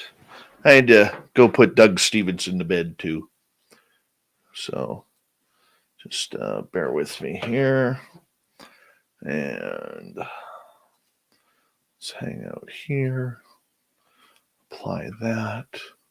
Get rid of that. We're waiting. Go here. View here. Get rid of that. And go like that. Like this. All right. That's good. And let's go here. Oh.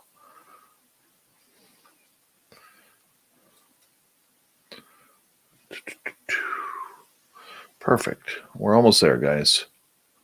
We're almost there. All right.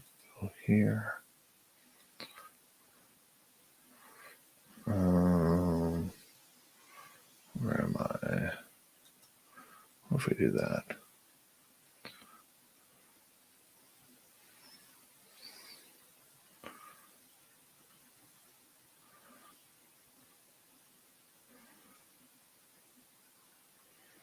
Oh, interesting. All right.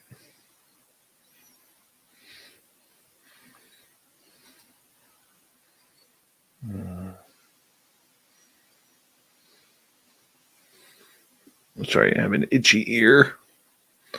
And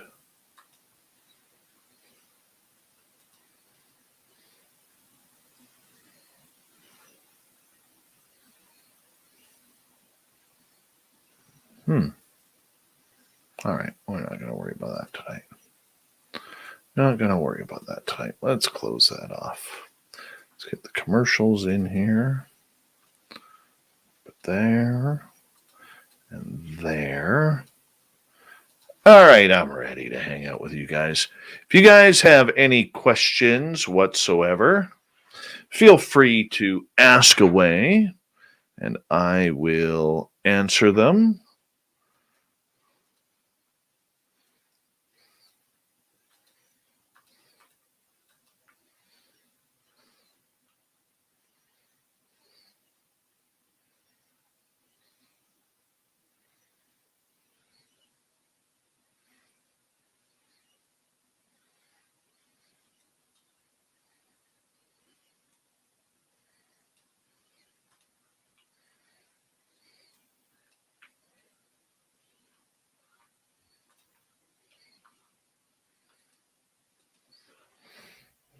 Ew, no. No. It's not really my style, Sovereign. So not my style.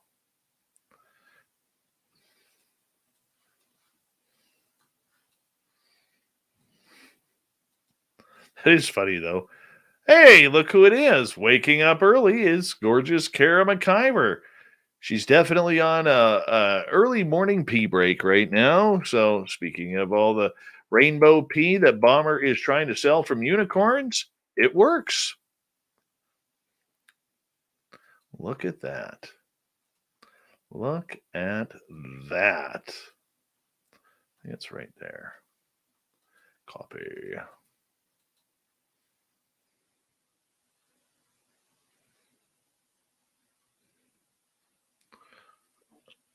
Oh, my hair is frizzy today. Hey, it's the gorgeous Pinzer Flactum. How are you and the boyfriend doing?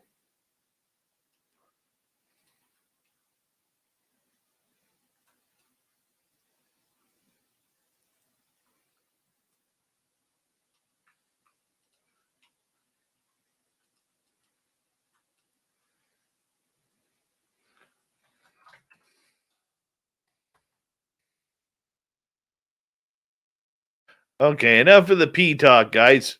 You sickos. I wonder about you people sometimes. You guys are awesome. I don't get you, but I love you.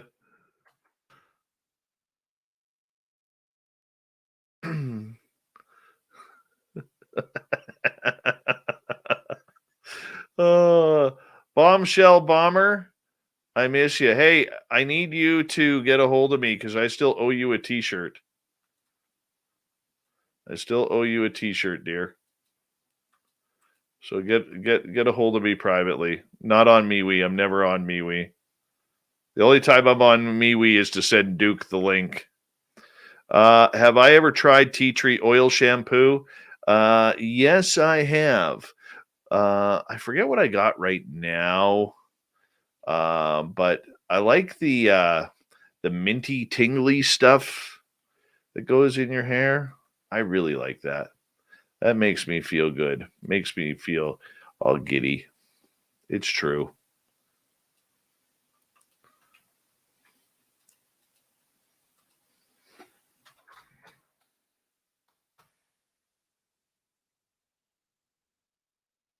I do have dry scalp.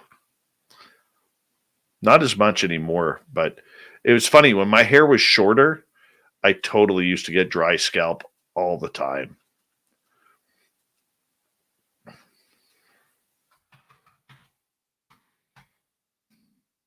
Like that minty stuff that kind of massage, it cools down your head. Feels great.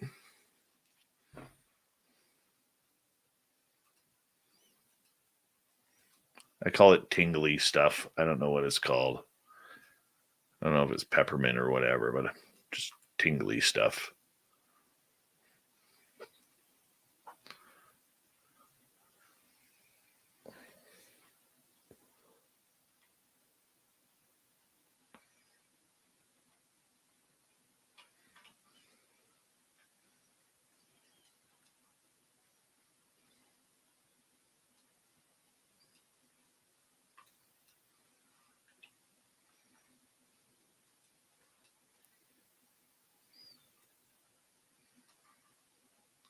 So I know some new people came in, and I'm going to put a link in the chat room, which is right there. If you haven't already,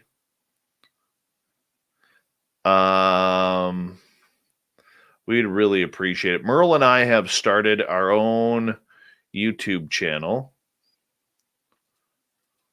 and it's a true story creepypasta type of channel, and it's called Canada's Great Unknown. And what we've done is we're taking stories that we have collected over the years, and we are putting them together right now. We just started it. We'd really appreciate the love, if you haven't already, to sign up for and hit subscribe on that channel. We'd greatly appreciate it. Hey, Grand Paul Howland, how you doing? Zamboni Brigade. That's all we need right now in Ottawa is a Zamboni. That would just be perfect. I know, Brazelhoff, but you can do it for old Davy. How often do I ask for a favor? How often do I ask for a favor?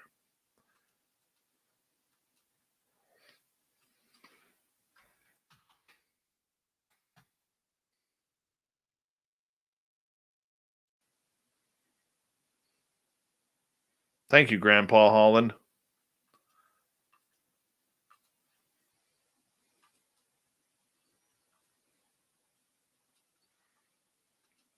I would appreciate it. Merle would appreciate it. You get more Merle, you get more Dave, and that's how it works right there. 121 subscribers. We started the night with 79. So thank you guys so much. Really appreciate it.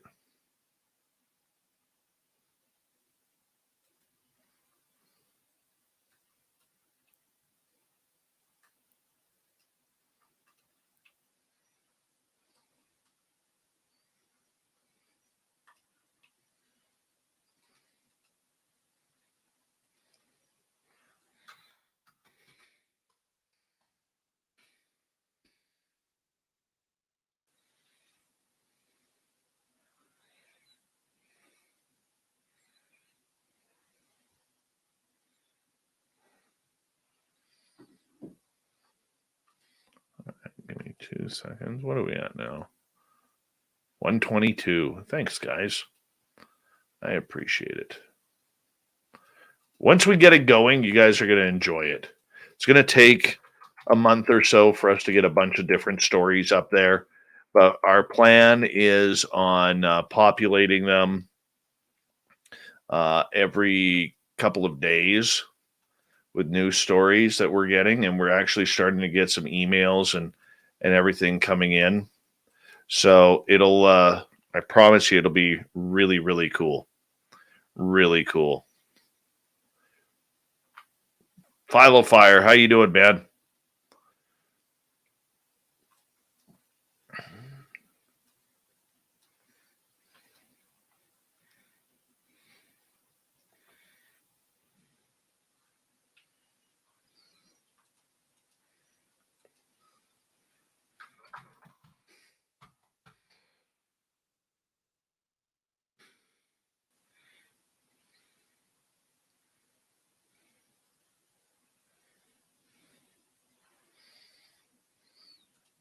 This.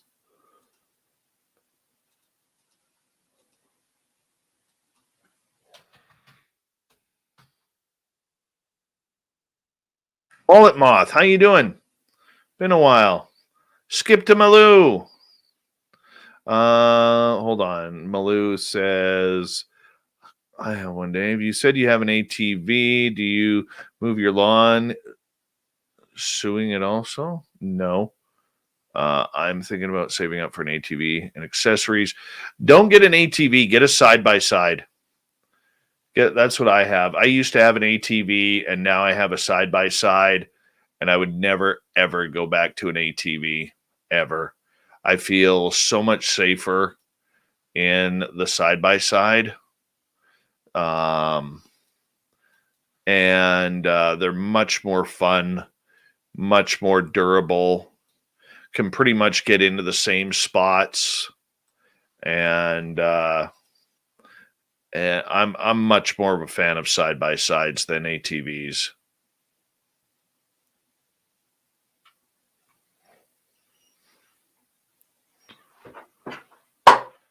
Well, thank you, Kara McIver, for being number 122. Look at that. And now we're at 123. Perfect. Thanks, guys.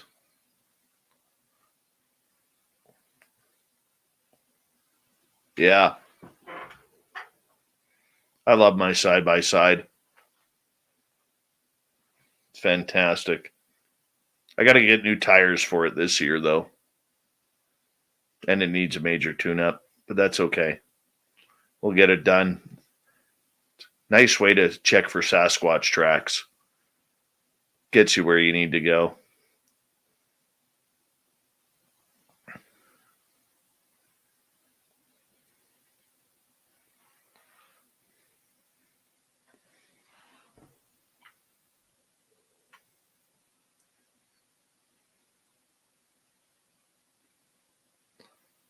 Thanks, Wallet Moth.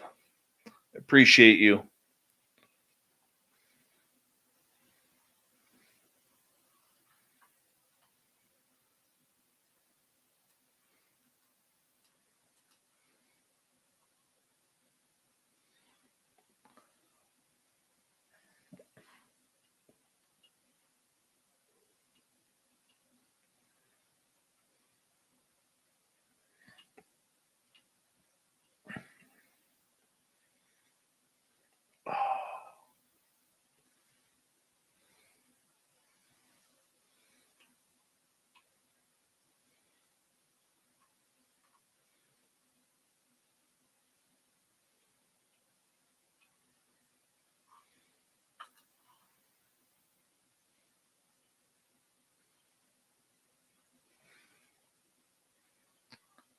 Bomber, you send me your address. I will send you that ratty old jacket. But you got to keep listening every night. We need you back in the chat room.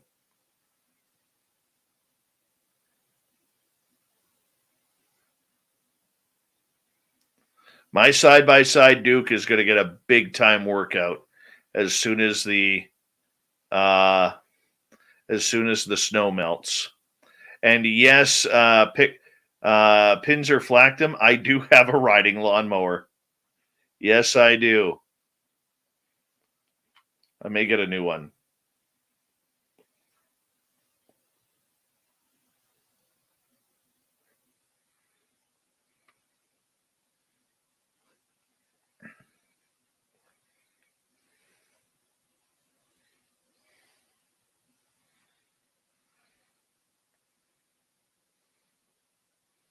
I may get a new one. No, it won't have a sidecar. But the new one definitely will have the ability to plow my driveway and allow me to put a drink inside the drink holder. Hi, gorgeous Coral. How you doing?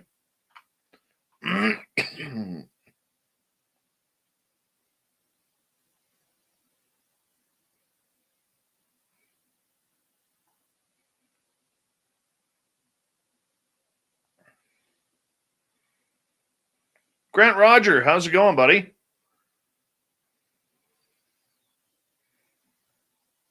Oh, a nice zero turn. 54-inch deck. Is that the tractor style or the hand style? Because I'd be looking for a tractor style, something I could put a plow on.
Hold on a second here.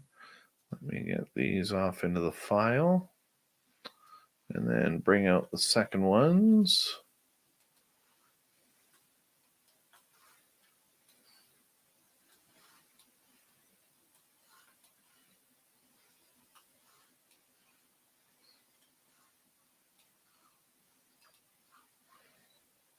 And then I just got to load these up here, guys. 1 second.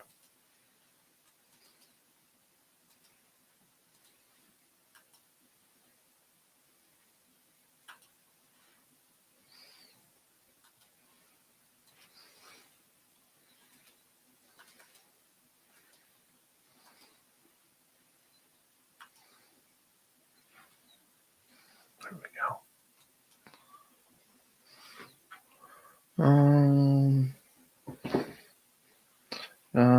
Like skid steer handles. Oh, yeah. No, I'm looking for the tractor kind. Hey, Triple Ack, how you doing? You guys had a hell of a show today and you missed it, man. Appreciate you, buddy, for coming on in. Thank you for the super sticker. Our Keith Andrews this Friday.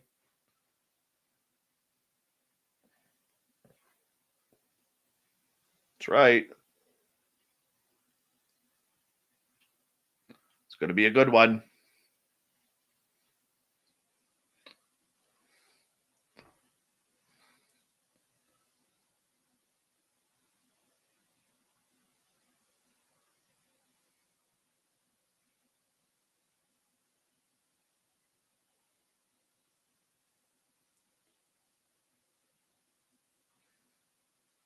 You sure did, buddy. You sure did.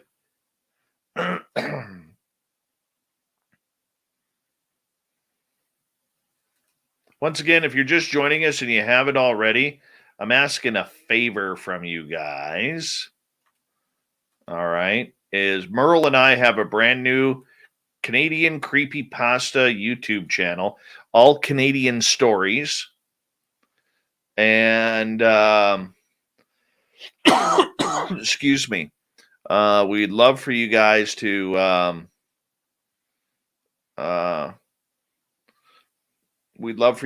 hit subscribe on that and ring the bell.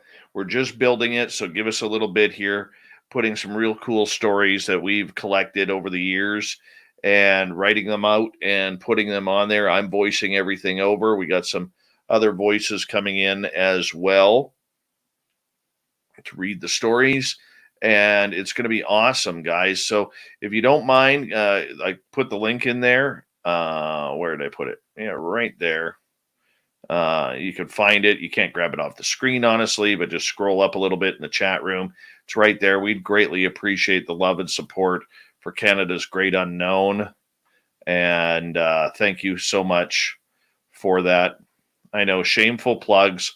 Bomber, I did read that earlier, by the way. I did see that comment. And I think it's great. I think it's absolutely great. Oh, let's get rid of the Russian bot, shall we? Let's do that. Boom, gone.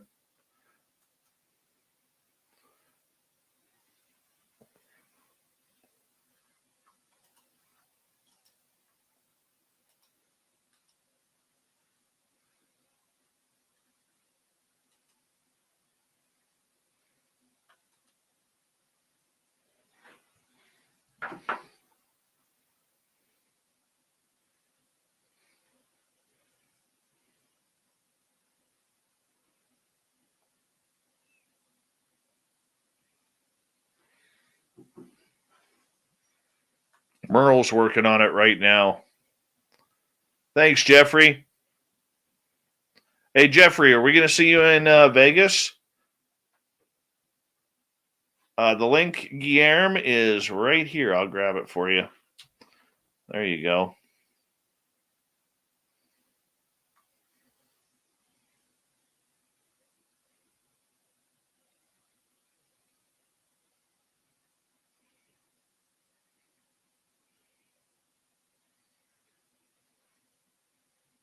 That one's almost done.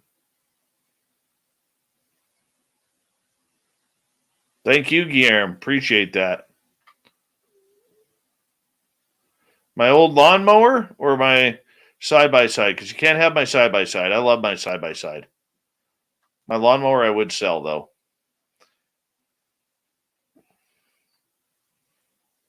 My show starts at 9 p.m. Pacific. Where are you, Wallet Moth? What time zone are you in? Right on, Big J. Right on. That one is done.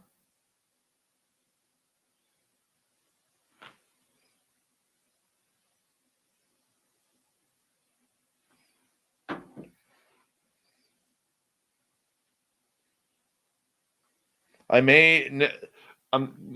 thinking about selling my house, and kind of love this sweater. Look at this shit from the dryer that gets on there. My God. Anyways, I'm thinking of selling my house and getting a new house, and that new house has like a completely flat driveway that I could actually put a hockey rink in. That would be kind of cool. Just need to get a number of 2x10s in order to do that. And the price of lumber right now, it's kind of expensive. It's like remortgaging my house. But that's okay. It'd be kind of cool to say I have a hockey rink in my yard.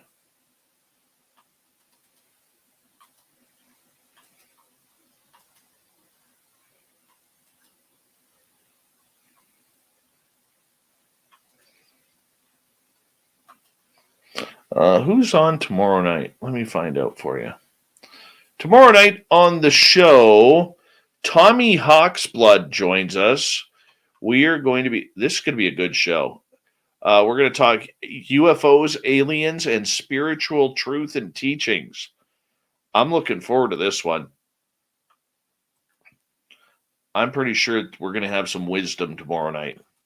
I really do believe that.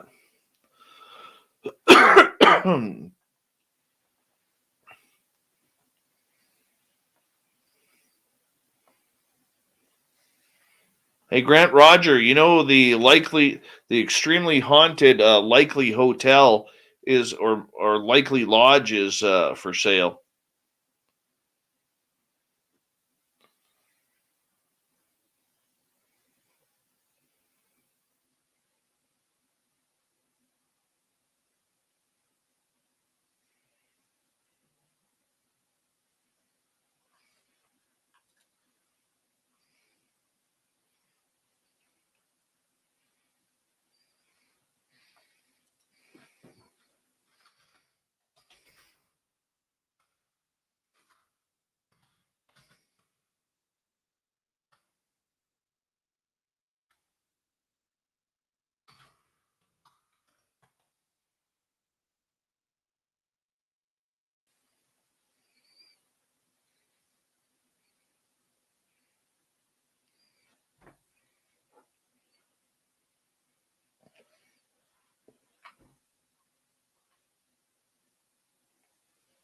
Moose? Oh, yeah. Moose are massive. Massive and scary. Their eyesight is terrible, but their sense of smell and hearing are incredible.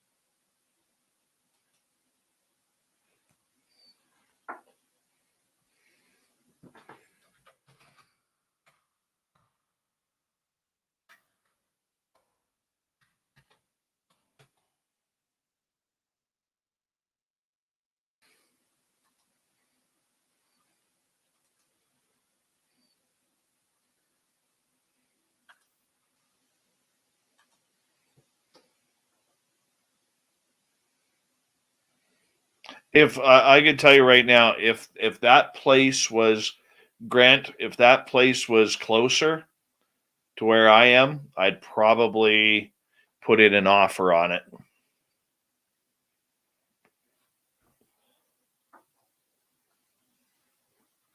It's just too hard to get tourists out there, and it cuts the season down quite low.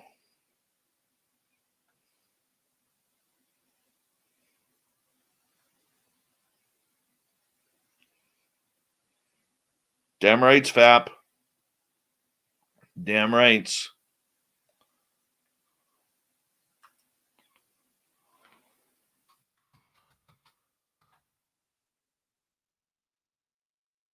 All right, we are all uploaded. So I get to go to bed because some of us have to work in the morning. And there we go. That is done.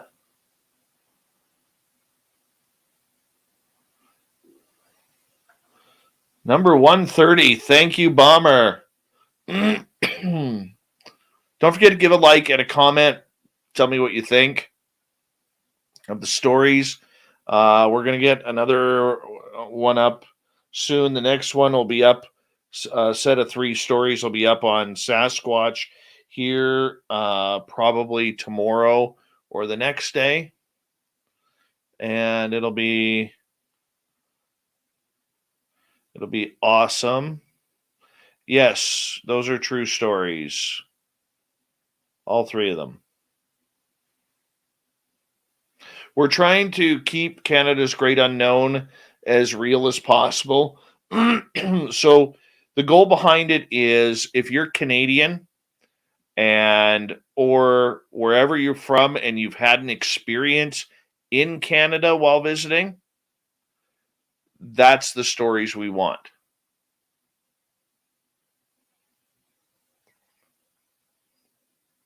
Yeah, Bomber, send some stories. The email is on there, and we'd love to use them. We really would.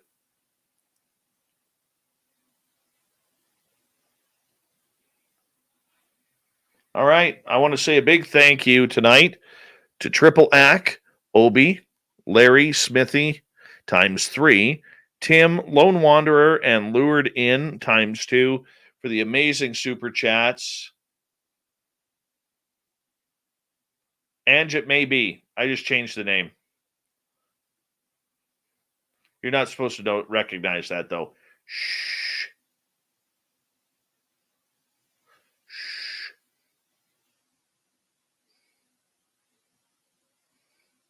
Tomorrow night on the show, Tommy Hawk's Blood, UFOs, ET contact, the spiritual side of it all.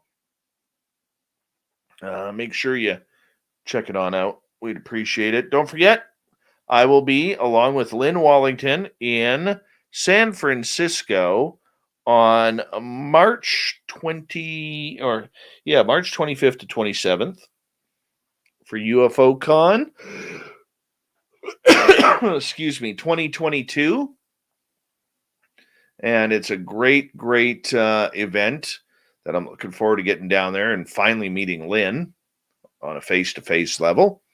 And then, of course, Vegas the next month, April 22nd to 24th. So that's what's coming up. Lynn is also going to have a big surprise coming up here at the end of February. Oh, yeah. Big surprise. I think all of you will want to tune on in the final Saturday of February. It's going to be amazing. I'll let her tell the story. That's all I'm going to say for right now. I'll let her break it to you guys. But it is going to be great day of YouTubing. That's all I'll say. A great day of YouTubing. Yeah, a great day. You'll have to hit Lynn up for that one, and we'll announce it soon. So make sure you check it on out. And on that note, guys, we're going to say goodnight. And we'll see you all tomorrow. Okay? Take care, everyone. Here comes the goodbye video.